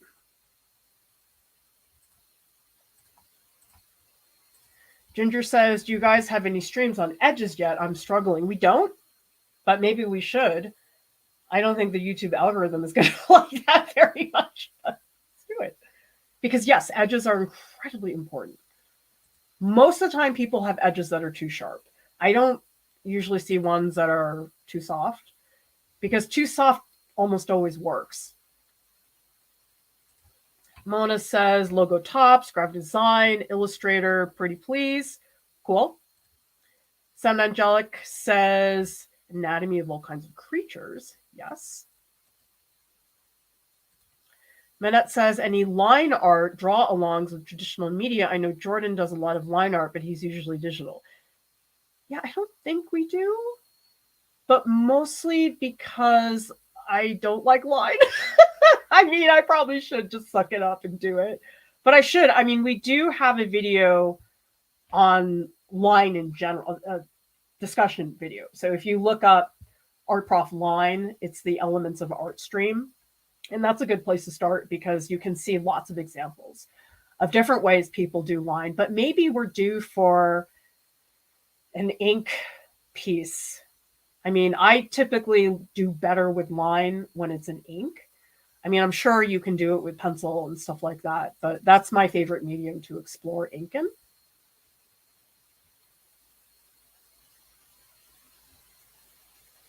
Speedman says, hard for me to start with shapes to draw animals. What should you do? Practice gesture drawing of animals. I think we have at least 2 videos where we draw gestures of animals. And that is the most important thing. It's not the shapes, it's the overall gesture. So I'm planning a stream, I think it's next week, that is going to be, I know, scandalous, why I hate the line of action. I know. People are going to be very mad at me about this, but I don't like it. I really don't like it for a lot of reasons. And so you'll get to find out why. My reasoning. And to be clear, I mean for figure drawing. I'm not talking about animation or cartoons. I specifically figure drawing because I know people use it for animation and I think that's a different context. So tell me in the chat who here, well, first of all, do you know what the line of action is? And tell me in the chat if you've heard of the line of action, if it's been helpful to you, if you agree with me and don't like it. I just have problems with it. I'm not going to tell you now why, because you'll have to find out. Might be like next Tuesday.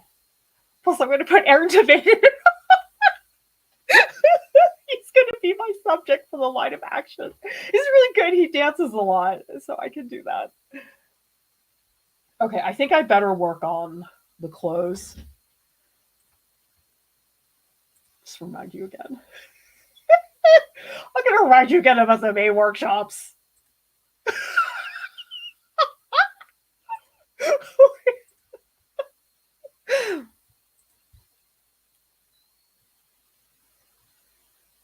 Okay, we have to do the clothes. I've just been totally ignoring that. All right, let's get, actually, I should clean my palette. It's getting kind of gross.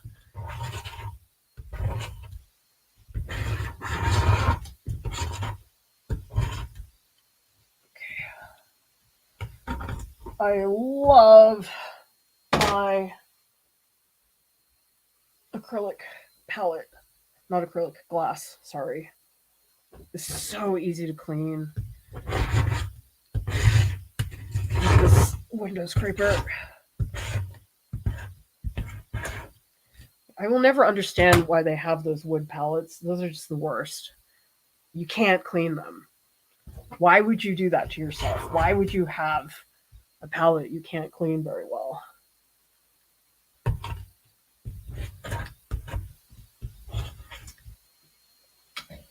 Oh, speaking of things I don't like, the other stream I'm going to do, I think it's the end of May. Again, why I don't like the bean. Does anybody know what I'm talking about? The bean is something a lot of people push online for figure drawing. So it's this concept that you draw a bean and then you do stuff. I'm not a fan. Okay, we need to refill.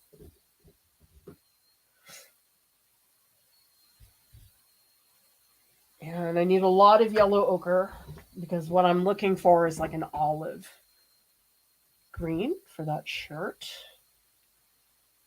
Yeah, it's a lot of yellow ochre. Actually, I don't think it has very much blue. I think I'm going to do ultramarine because it's sort of a cool green.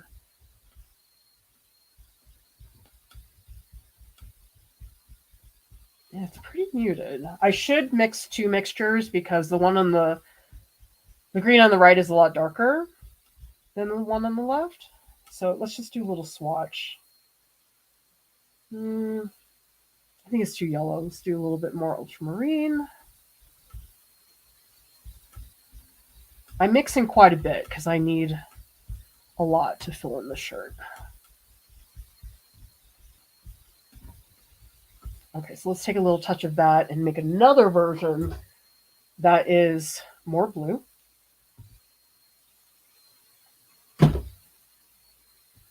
You know, the acrylics actually, they're not bothering me a lot today. I was very frustrated with them because I'm an oil person. I just always prefer oil paint. But you know, it's interesting because I was doing all that fan art. I was using acrylic inks and I was using some acrylic. Because I've been doing that the past week or so, I feel like me and acrylic sort of made friends. It's sort of like, you know, when you go on something intense and you spend like a lot of time with people, and it's like you sort of can't help but start to get to know each other in a positive way. I feel like that's what happened. It's like me and acrylic, we went on a retreat and we came back and we were really good friends.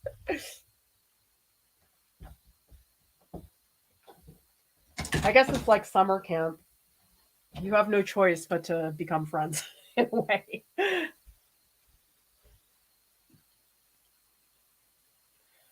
Okay.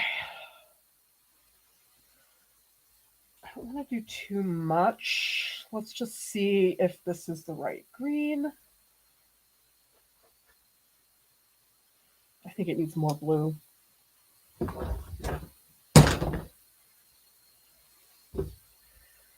I mean, just you guys think about how much time it is just to get the color you're wanting to get. That's why I just don't understand how people can paint quickly. I mean, I feel like at this stage, the first two streams are at least 4 hours. Oh, that's better. Oh, let me move this over so you can all see that much better. I don't know. I feel like it's too green. I'm going to go back and add some yellow ochre.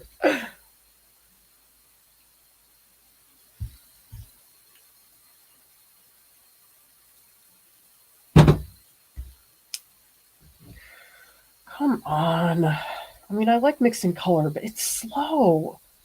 I mean, like, I'm just mixing color for this one spot, and it's taking time.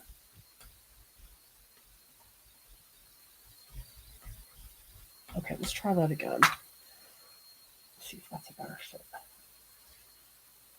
Is it? I think it is. I'm going to go with this.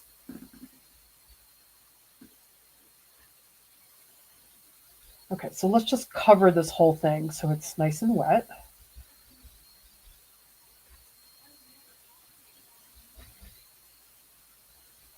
And maybe I'll try Prussian blue.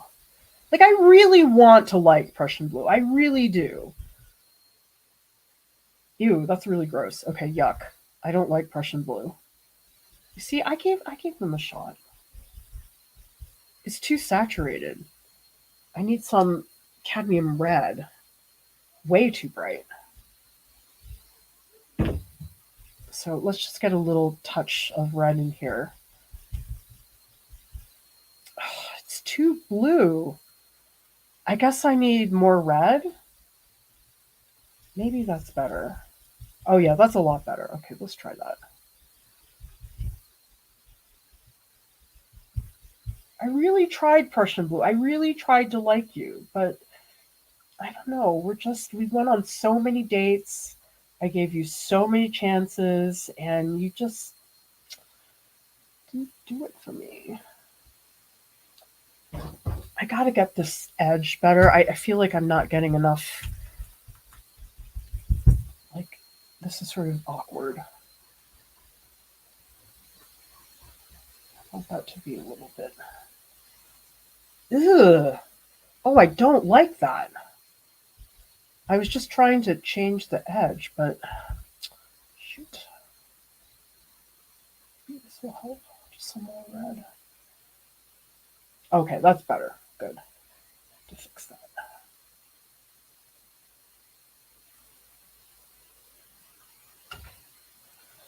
All right, more dark here. Because a lot of this is the contour of how I want to do that. And there's like a little sliver of this tank top that she was wearing. So let's put that in there. Because I do think that's sort of a nice shape. Like, it's not that important. I could leave it out, but I sort of like it there just as a change of pace.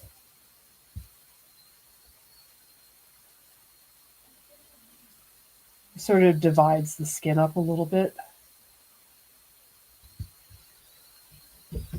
But it also needs a little touch of highlight at the top.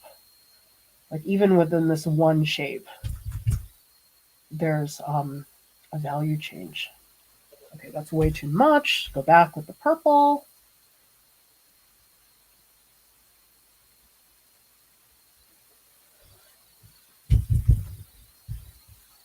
Still too light.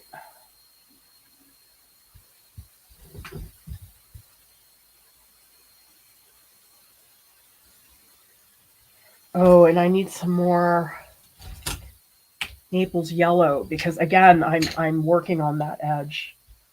This edge. Oh, I still have so much to do, you guys. But I don't want to do a fourth stream. I feel like that's too much.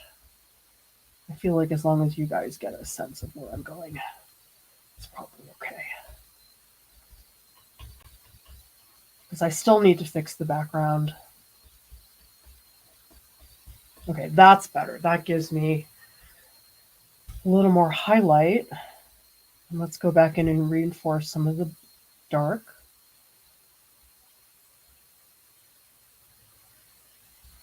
Make this edge a little bit less dramatic.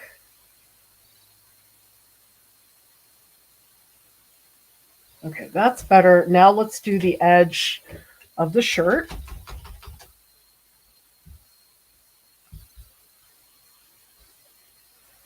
All right. I've got to zoom in so I can really see that. It's a little confusing because there is that pattern in there.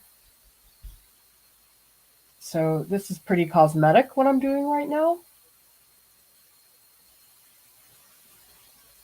And again, this edge, I don't want it to stay the same. So maybe at the bottom it's more defined. Maybe in here it gets a little bit looser. Oh, and there is like a slight highlight on the edge. Look at this. All right, let's take this screen, put a little more yellow ochre so it's a little bit lighter. Let's just see how that functions as a slightly lighter. You know, I'll put a little touch of Naples yellow. I don't want it to be too light. Okay, so like a little bit of this. It just gives it a touch more dimension.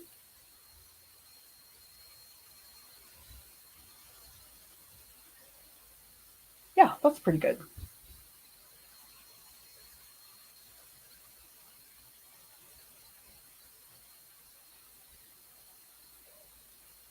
Oh, that's kind of wonky. I don't like this shape. I mean, a lot of what I'm doing today is a drawing. Like, I don't feel like I'm doing a lot of painting per se. Okay, and then let's go back to the bigger brush. More dimension.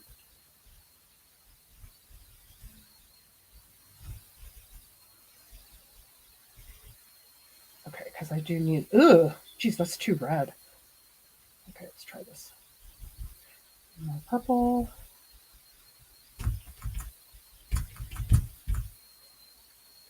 Oh, that is not dark enough. Come on. Let me try some Prussian blue, some burnt umber to take off the drama of that. Actually, maybe some cadmium. It's just way too white. It's too red. Help me, you guys. Okay, let's try. Okay, better, but not dark enough. Come on. Let's just, umber, come on, help me. It's still not dark enough. I don't like that. Although, maybe I just need more variation. That's not bad. I do want this to show my strokes a little more. I think that'll make the clothing breathe a little bit better. What do I do here? I feel like I'm getting so picky, you guys.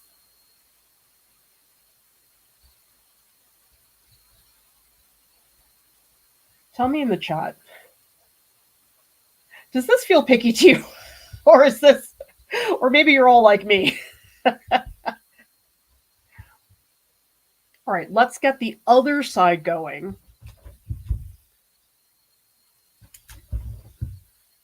Let's try this. And then I'll do the pattern on top.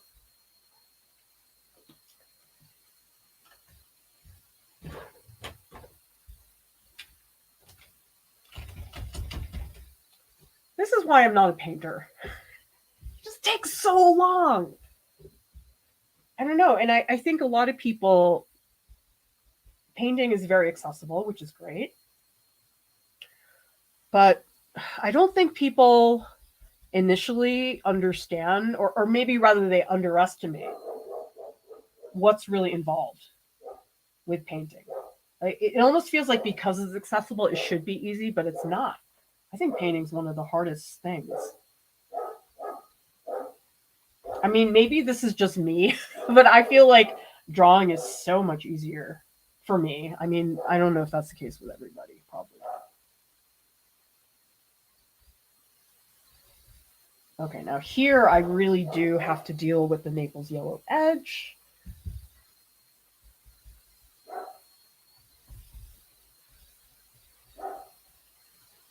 And I think I'm going to have it maybe be more crisp up there, and let's let it really dissolve towards the bottom.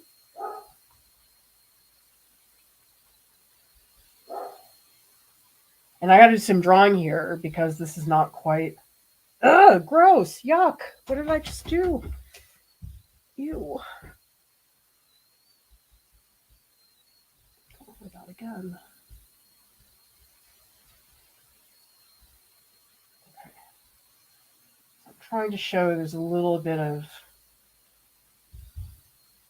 a dip in here, which actually, anatomically speaking, what that is the deltoid, that little dip that you're all seeing there. That's pretty good. Still want to soften this edge more.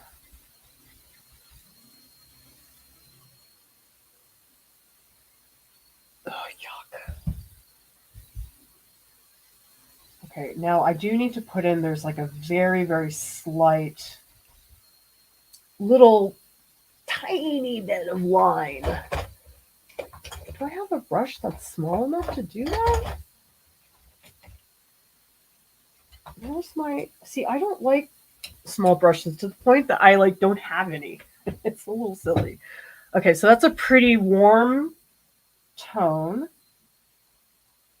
I'm going to try really hard not to make it too dramatic. So I'll let it be dramatic up here.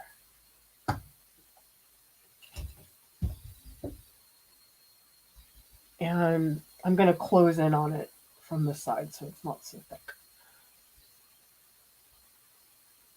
This is fun though. I mean, as much as this is frustrating, like I'm having a great time. It just, I don't know, there's something about painting. It sort of takes you out of your life for a little bit. I know when I'm really focused on something, it's like you just forget all your problems. And I've always appreciated that about art. It's like a place to slow down because everything is so fast paced now. I mean, it's like if I hear another technology update, I feel like my head is going to explode. You know what I mean? It's like, especially with all the AI stuff that's happening right now. I mean, things are getting produced so fast. It's like people don't even have time to react. And I sort of feel like that's only going to get worse. The other thing is, I think before digital stuff came along, like before the internet, Like, we had to wait for stuff a lot. Like, I remember if a movie was in the theaters, it would be in the theaters for like a long time, and then it'd be like a year before it came out. And now it's like they're releasing stuff streaming and in the movie theater at the same time. And I'm like, oh my God, we don't have to wait for anything. Which I'm not saying I want to wait for the next Benedict Cumberbatch movie. I don't want to wait a whole year. But I'm just saying, I just think digital media just sped up the world in a way that was not the case before. Actually, I was watching The Shawshank Redemption the other day with my kid. Who here has seen The Shawshank Redemption? I think it's one of the best movies ever made. It's incredible. And so I'm watching it with my kid. And for those of you who have seen it, you know that scene where Brooks gets parole? And he talks about because he's been in jail for over 50 years, he says, I saw an automobile once when I was a child, but now they're everywhere and the world got itself in a big hurry. And that's how I feel things are now. It's like everything is so fast that it's like we don't have time to just sit and understand something. It's like with social media, there's an update like every 2 weeks. They're like, oh, now we can do that. And I'm like, oh my God, I didn't have time to absorb the last update. Because a lot of the social media stuff, it's tools. It's like, okay, well, I got to learn this tool first. But then it's like they change the tool. And then all of a sudden you can't use it the way you learned to use it or taught yourself to use it. And I just find that so frustrating. Okay, I think that might be all I do with that. I don't think I want to spend too much time. Actually, I do want to redraw some of that. Like up here, I feel like I sort of lost the shoulder a little bit. Okay, that's a little better, but still too harsh of an edge. So I'm going to go back in, soften this up a bit.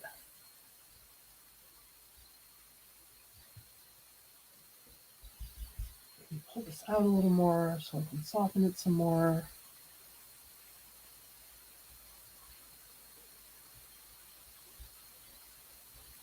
Because I don't think the shirt needs that much.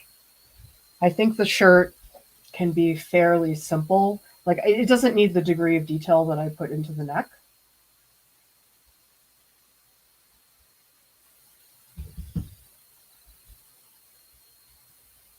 Ugh, it's so hard to keep your brushes clean.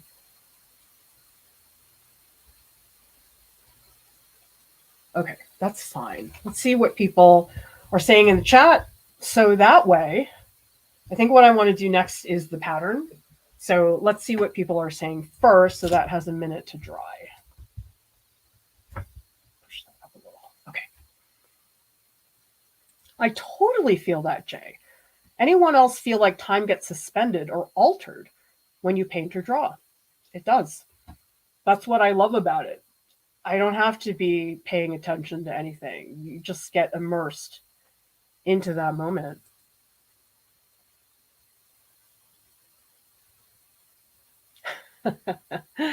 Aries says, I line with wet tissue under baking paper for acrylics. Smart.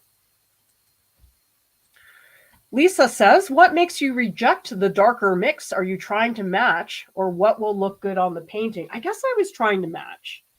I probably could have done something in relation to the painting, but I guess I got lazy. Just refer to the reference. Case says, I've been watching your fan art progress on your Instagram stories. So excited to see you getting more nice with acrylic. I know. It took a long time.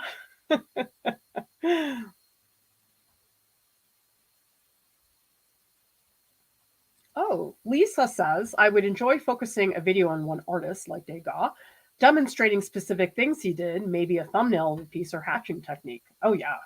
I feel like I'd have trouble picking the artist for sure.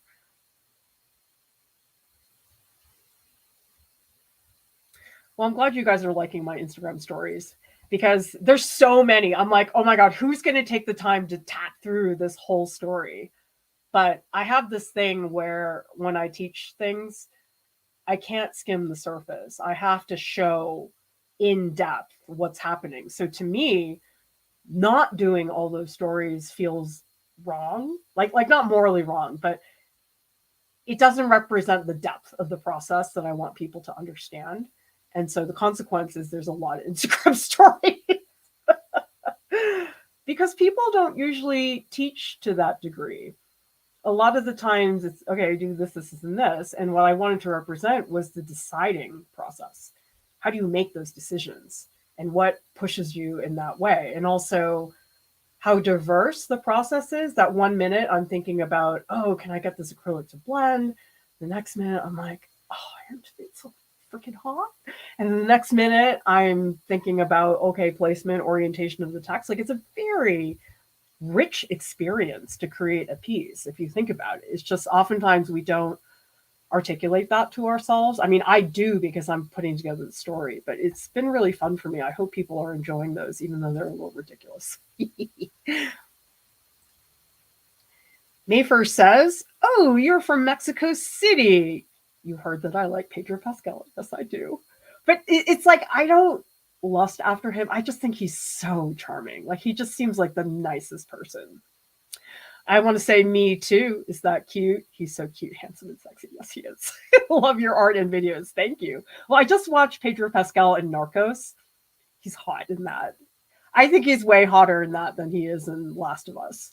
But Narcos is a little bit hard to watch. It's sort of gritty and there's a lot of violence. It's about the Mexican drug cartel. So it's not really the faint of heart type of show, but it's great if you can watch it. Rachel says, every person are at the height of their own technology. You are helping us to keep some of it so the old non-AI doesn't ever disappear. Yeah, you don't want to throw out the baby with the bathwater. And I think a lot of people do that with digital. They certainly did that when I was teaching at RISD, where it was like, oh, we need to do digital stuff. I'm like, yeah, but we don't need to stop teaching people how to use a hammer and screwdriver. I mean, I feel like kids who enter art school now are much more likely to have drawn with Photoshop than they are to have touched a hammer, which I think is a problem, being the old fart as I am.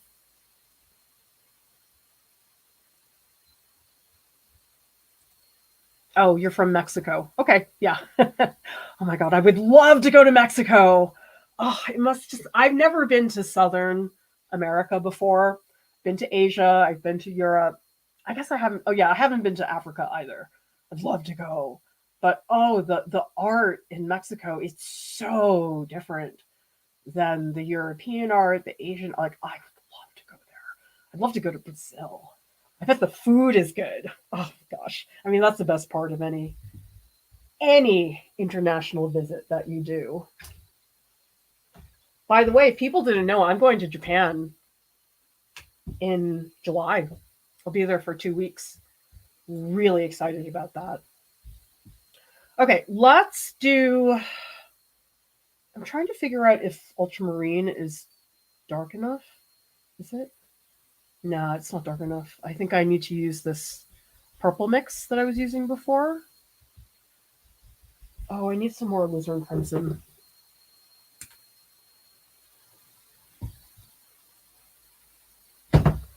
Okay. Alizarin crimson with a bit of this purple. Maybe a little more ultramarine.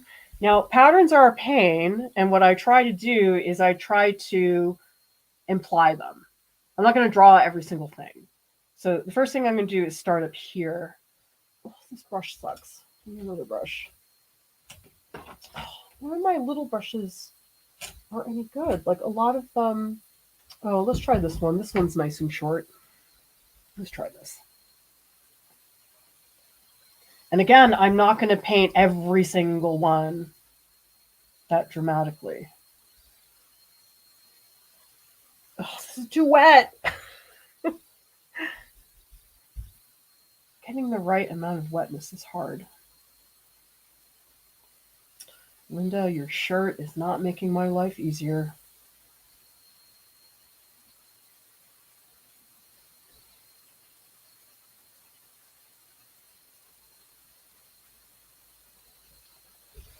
So what I'm probably going to do is I'll paint the pattern and I'll probably do a glaze over the whole thing.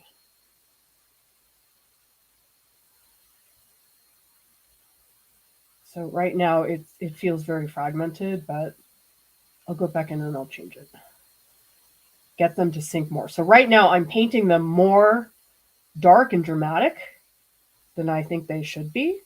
But that's because I'm going to prepare myself to eventually tone it all down. So too dark, but on purpose.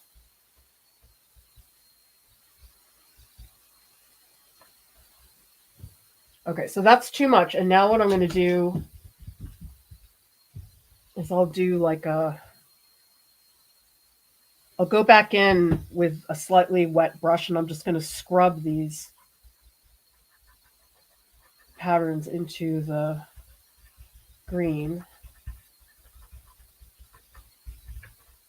So now they're not quite as dramatic. And then I might pull out a few to make them a little bit darker.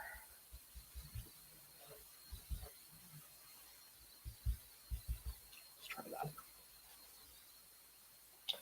Okay, let's do the other side. Now this should not be as dark. This has to be brighter in value. So I'm going to, actually I might just put the dark blue, the dark green with a little bit of ultramarine blue, because this should not be remotely as dark. Because that happens, people think, oh, it's a pattern, I should use the same purple on the whole thing. It's like, no, because there's lighting here, you can't do that.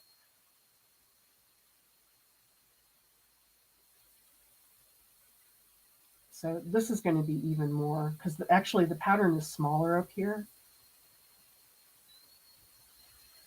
But especially the edges are important to get that in. And to see how the pattern changes according to, oh, sorry, push that aside so you guys can see it better. Okay, and again, scrubbing, just to, again, make the edges less dramatic. Whew. We're almost there, you guys.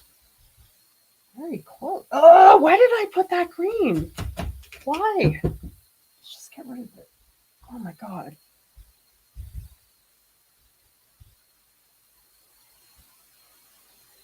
Okay, we're just going to leave that alone for now. I want to go back and I'm going to look at the face.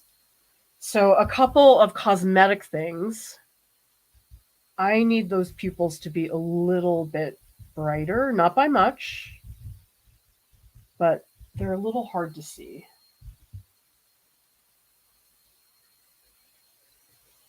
So let's just get a little more vibrancy in there. And the eyes, there's also like a little touch of blue in there. Let me see how, oh, actually that's okay. I thought that was going to be too dark, but that's actually fine. Maybe a little touch at the bottom. Make it a little brighter. Oh, and the eyes, the eyelids need something. Okay, we're going to do just a little bit in here.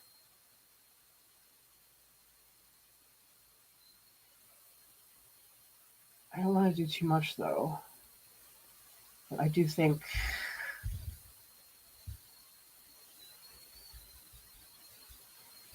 let's get some more cadmium in here. Like here, I feel like this eyelid needs to be more dramatic. Okay, pop a little bit more.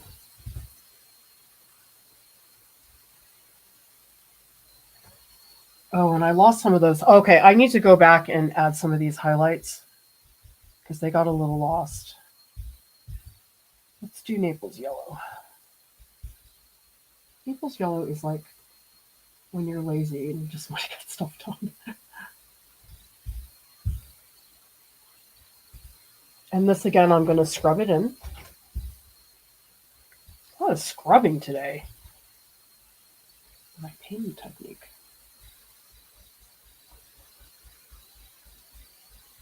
Okay, that does help a little with getting that brow to be a little bit stronger. And up here too. So let's dig into some of this blue, which is of course like now all dried out. But let's see if some of this blue is going to help me with that area. Because it is pretty cool, the lighting as I have it set up. Oh no, I need Naples yellow. Because there's like this big chunk of highlight up here. It needs to be way more dramatic. I do like doing this part. Because, you know, the highlights are not that difficult. There's just a few of them.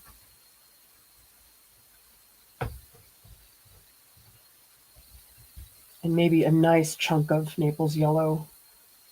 So highlights in general, they do tend to work better if you make them thicker. So oftentimes, like if you look at a John Singer Sargent or an Edward Hopper painting, if you look at those in real life, you'll notice that the highlights are thicker than what's happening in the shadows. And so usually what I try to do is I'll have the highlights be pretty thick, and then the shadows, I'll let those be fairly thin.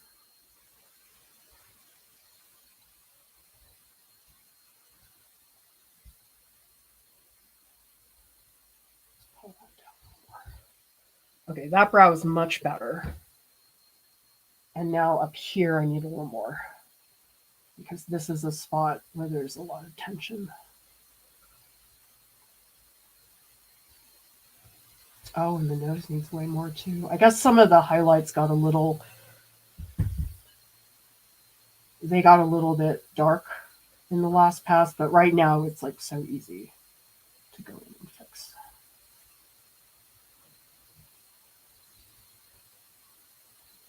Yeah, especially the nose, that really helps. Wow, this needs to be really bright. Let's use some of this really bright blue. So I feel like this should be like super bright, super thick.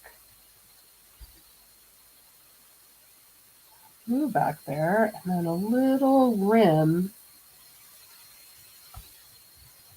of highlight on the nose will help.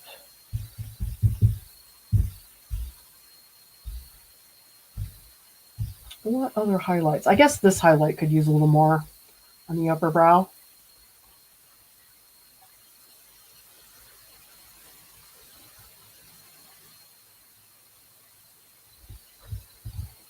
Oh, that does help a lot. Okay, that makes that a little bit better. Probably here I need a little more too. I want that edge to be a little more dramatic.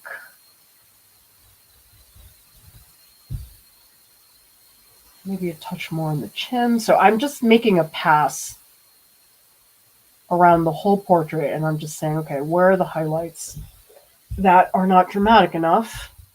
Even this one could use a little more. Now this one could be better too. I mean, to me, this is the fun part. This is the part where you don't really have to think so hard. It's just about going back in and managing things. And actually, some of these darks are a little bit too dramatic, so I think we need some cadmium red.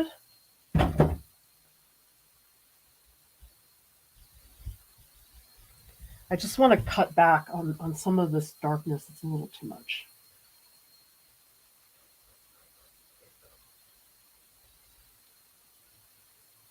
Maybe pump up a little red, especially on this brow. And I do want to get a pass onto the hair.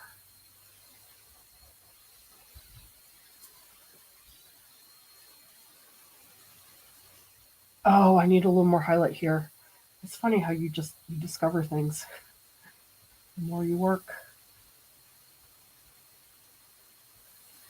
I feel like this is too liney. Maybe I'll go in and just do some like red glazes over it, because I don't really like how strong some of these lines are. I could use a little less.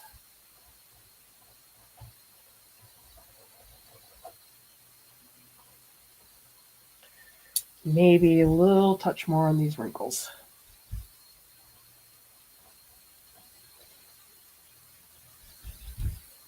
Oh, look, it's such a pain.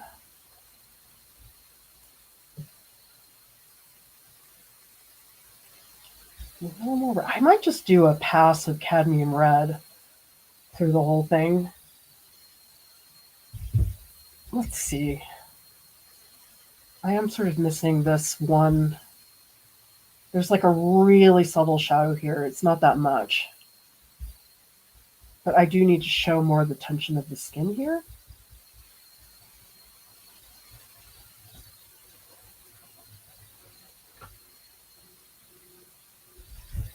And maybe pop that darkness a little more.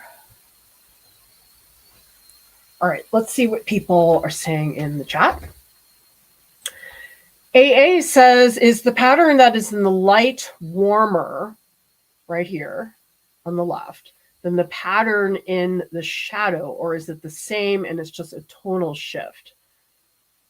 It's the pattern that is in the light warmer. I think it's just a tonal shift. I don't think I'm doing that much of a color change as much as just the one on the right is darker. That's what I think. Thank you, Carla, who says, I love this portrait, very expressive. Her face conveys so much. Jay says, how do you deal with the shift in tone using acrylics? That's the other reason I struggled with it.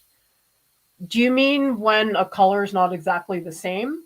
I mean, I like it when it's not exactly the same. It provides a lot more variety. So yeah, Jay, if I'm not answering that correctly, just let me know in the chat if it's something else that you're talking about. But that's why, to me, the glazes are so important. So if you're having trouble shifting things, that does help quite a bit. Okay, I'm going to do not that much more. But I do want to maybe make the Naples yellow at the top a little bit more, a little less saturated. So I'm going to take a touch of this purple. We're going to mix a more grayish Naples yellow. Let's see if that helps. Okay, that's way too purple. Put this here so you guys can see it better.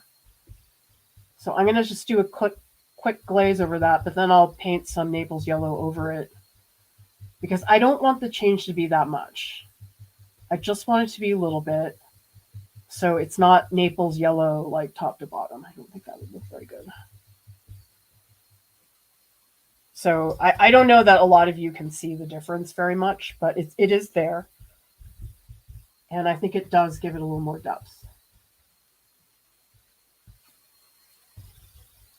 So like in here, it's just a little bit. It's so minor. But in my opinion, it makes a difference. And actually, it lets the hair sink in a little bit better.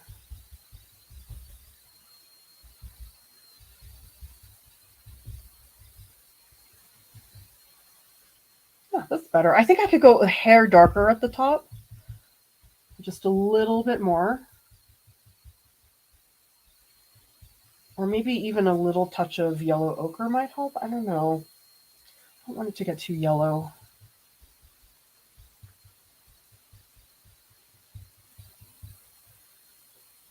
Okay, and so now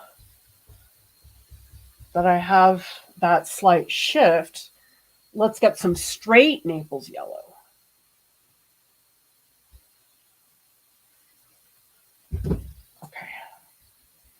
So now we're going to really pump up. We're going to make this part so bright at the bottom.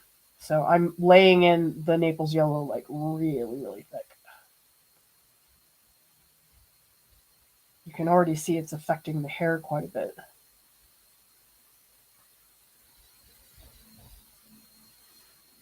Actually, a good time to work on the hair then.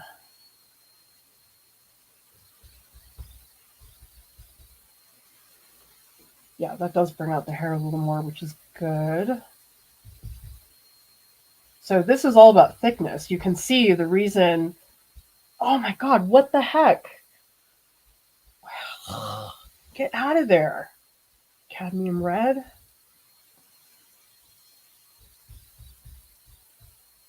So the thickness is incredibly important. Like I'm really laying this on right now. Push that up.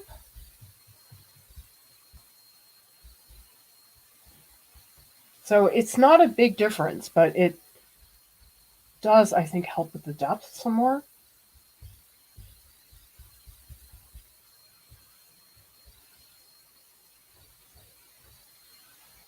Okay, that's better. I feel better about the background now. It doesn't feel so flat compared to what I had earlier.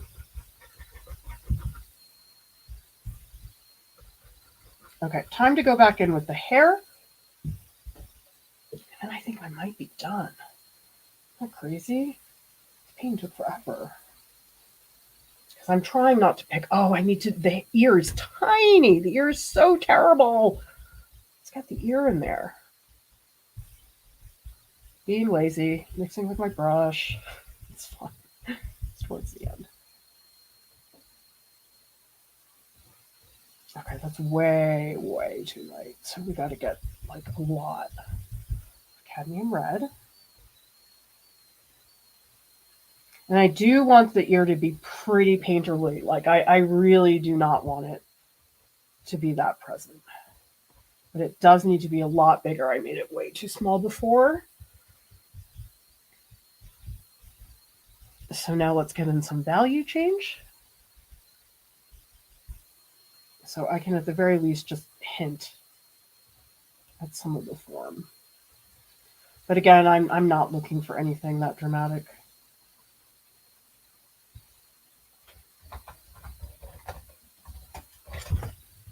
So I actually painted behind the ear here. And then let's take some Naples yellow and get that to be not so dramatic. Because that is not what I want. I do, however, want some cadmium red. Me and cadmium red, we're tight now. I feel very good about cadmium red.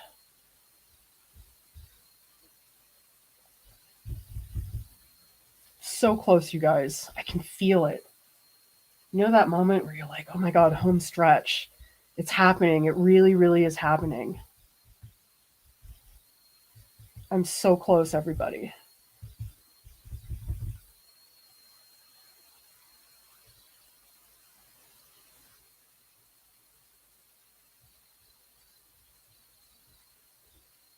Okay, that's better. I do want the ear to be a little less prominent, though. I want it to be not so visible. Just a touch of value to show that depth, but not much more than that.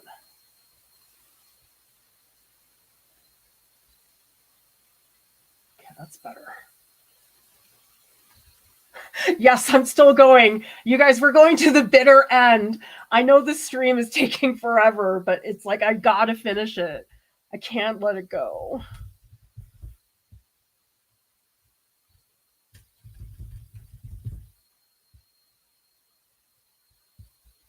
Cadmium red, come on, do it for me.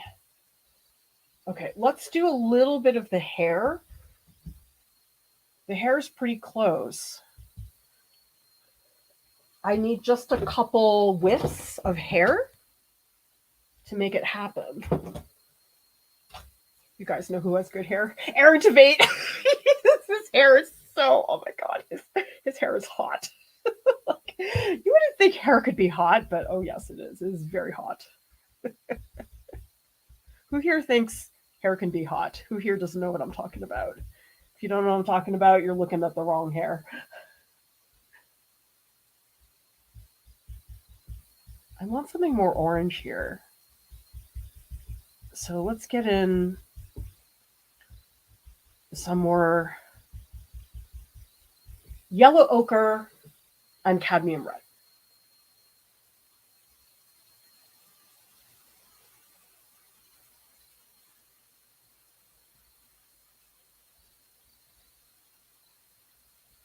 Oh boy, that feels good. I might try to go more painterly here.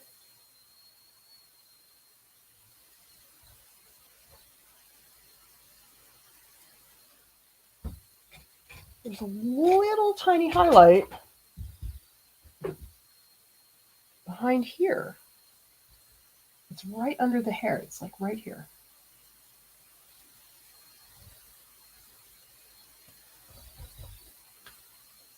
Yeah, that's nice. Oh, my brush is so freaking wet. Come on.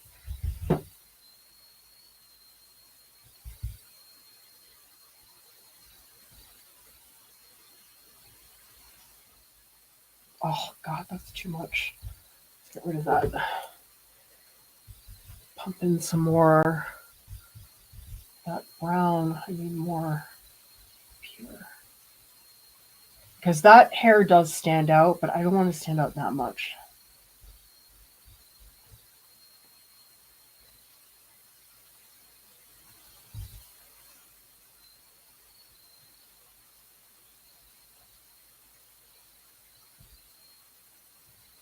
Okay, and there is a lot of hair back here that has a very wispy quality to it.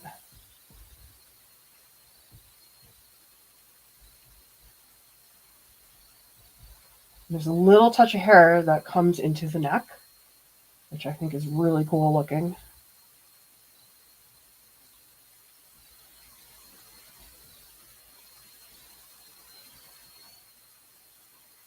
And I do want the hair to be fairly messy. I don't want it to look clean and nice. It's got to have more body than that. So a couple wisps going this way. Gives it more dimension. I think it does. Okay, and then up here, I think it's a glaze to make things brighter.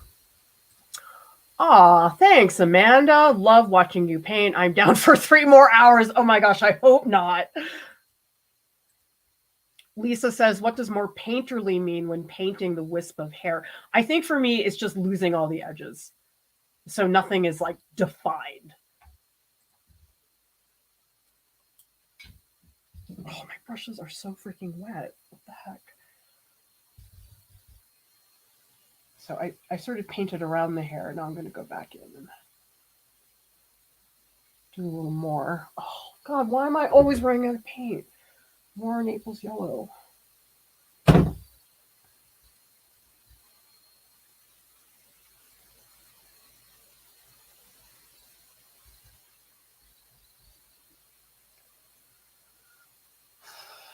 Breathe, Clara. Breathe. You can do this. You really can.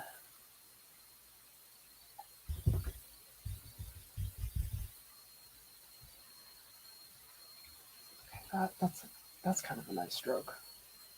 I like that.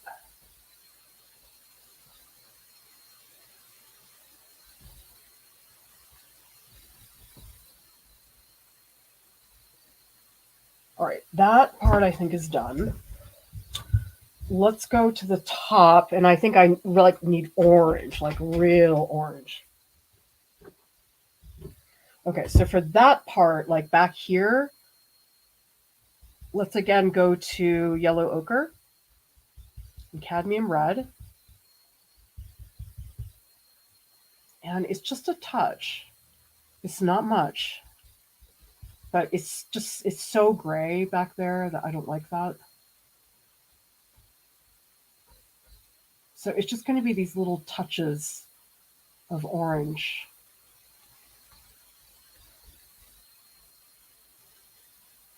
Oh, wow. I need way more Naples yellow at the top. Okay. I think I'm figuring this out. And I want to keep some of that purple, but I definitely want to like show the orange color really clearly. It's pretty red. I'm surprised. I thought it was going to be more orange, but it's not. And there are a couple specks of dark in there. Not very many, but I'll just put in a few. You get some ultramarine blue in there for some more value. I'm going to get very brushy up here.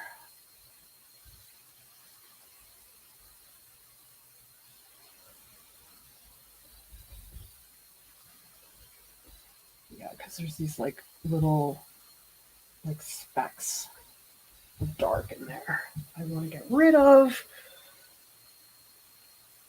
And maybe something more concrete for this so it sticks out some more. But now I got to go back to that yellow.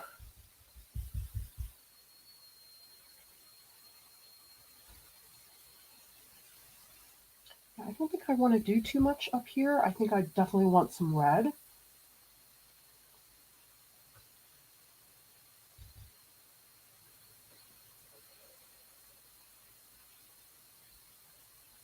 Okay. And this whole top, this is pretty complicated, this top of the page. Okay, we definitely need some more highlight up here. That is definitely too light, too bright, too dark. That's what I meant.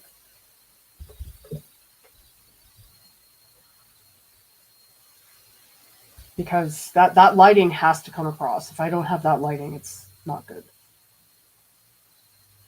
So yeah, a lot of this at the top, this is all like Naples yellow.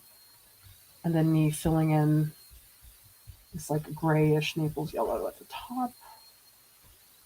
And I'm really going to let this hair just like disappear. Really soft edges going all across. Maybe I'll have like one sharp edge, like maybe here there'll be a sharp edge, but beyond that, I'm going to let it be pretty soft. Or maybe here. Maybe here will be a little bit harsher. Variation in the back is always a good thing. Crispy says, how long does it take for you to get used to just talking to yourself while drawing? It seems very interesting, especially when you're on a stream or recording video. I mean, I've been talking in classrooms for years. And I think if you're used to just talking nonstop for a period of time, it just gets easy. You just figure out how to articulate things, and it helps me. I mean, when I can say out loud what I'm trying to do, it's like it's very helpful, actually. So I don't know, maybe you should all learn to talk while you paint. I'm just kidding. But for me, that's been a big part of my learning process, is to say, try to figure out what I'm trying to say. And it's like when you have to explain something to somebody, you got to know your stuff inside out. Because a lot of people know how to paint, but it's like to explain to somebody how to paint, that is hard. And that's why I'm always telling people, listen, teaching and painting, they're two separate skills. They're not the same thing. And so anybody who thinks that because you're a good artist, you're a good painter, that's not true. In fact, I actually find it's the opposite. Like the people who are really good painters are not very good teachers. And those of us who are less skilled, I don't know. It's like, it sort of makes sense if you think about it, because if somebody is really good at something and they just do it, right? It's like it doesn't require that much effort. But for people who really have had to just struggle through the whole thing and know what it's like to not understand everything, are probably in a better position to explain more effectively, okay, what are some of the things that can go wrong and why is this difficult? Because it's almost like the people who are really good, they're like too good to teach. Like, it's harder for them to sympathize when somebody doesn't understand something, which is obviously the core of what teaching is all about.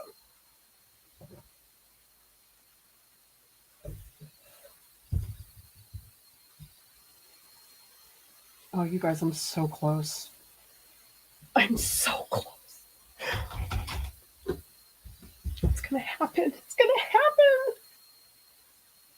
Like, I see the home stretch. I see it. It's right in front of me. It's so close, you guys.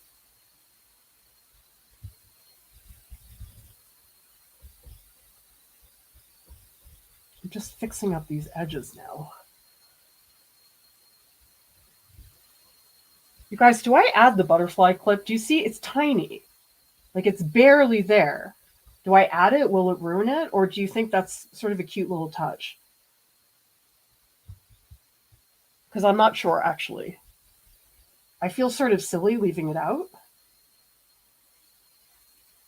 But then again, it's like it's so small. I don't know that it matters that much. So tell me in the chat, butterfly clip or not? What would I do without you guys? If you guys weren't here, I wouldn't know what to do for anything. That's why I always have those Instagram polls for like, which is better?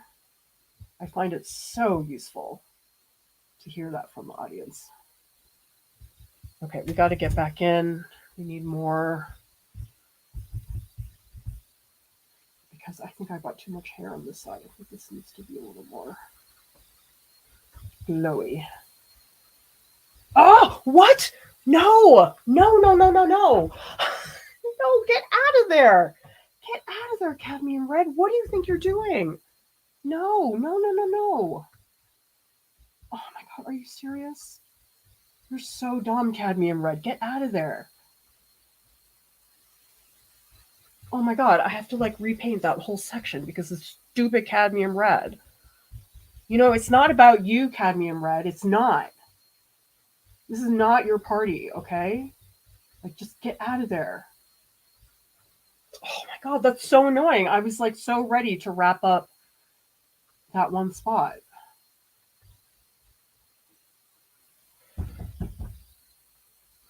Okay, let's get back in there. We need some blue. Really get that highlight moving. And then let's roll some Naples yellow over that because that's not very good.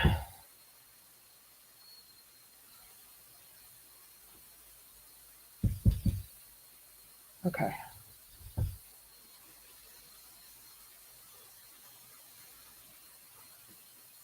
You guys are so nice, egging me on. Add it. No clip. Add it. Add it. Add it. Add it. All right. I'm going to try it. If it looks terrible, I'll get rid of it.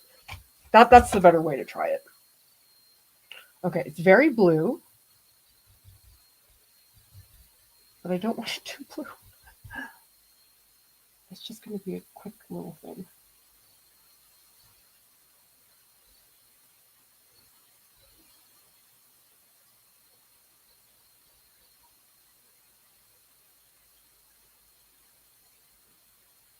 I kind of like it.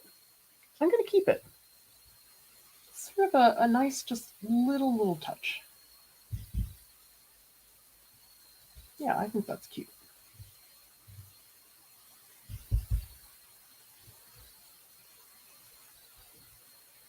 Yeah, I like that. Amanda says it looked like a fly in her head. I'm going to leave it for now. If it really looks terrible tomorrow, I can always paint it out. Okay, one more pass. on those highlights. And I'm going to use a scandalously big brush.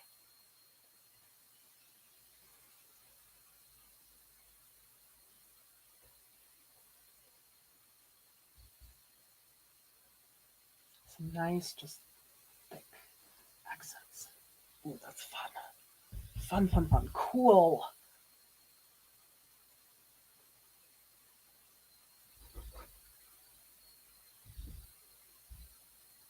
I just want to do a little more at the top. I need this edge to be less dramatic.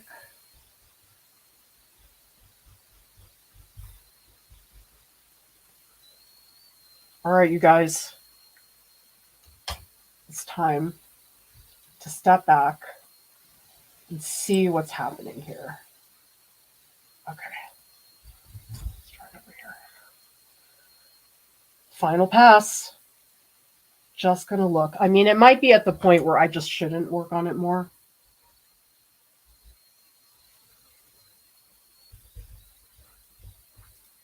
Is it done? Is it? Please be done. I just want it to be done. Oh, there's one little spot here. I just want to get that little shape. Hope the background look a little better.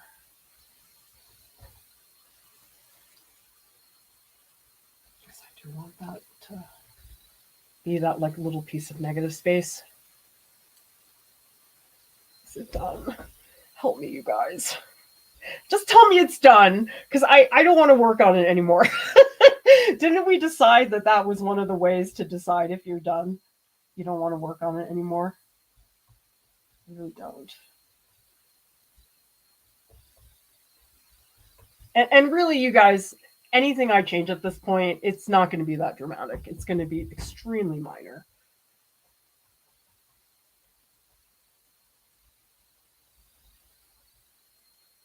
Yeah, see, I'm just picking at this point. This is just me picking. Is it done? Is it done? Ginger and Amanda think so. Rose says, leave the butterfly alone, is trying its best. I love you guys. I love that none of you agree. I think that's fantastic. Time to start another. Don't do that to me, Amanda.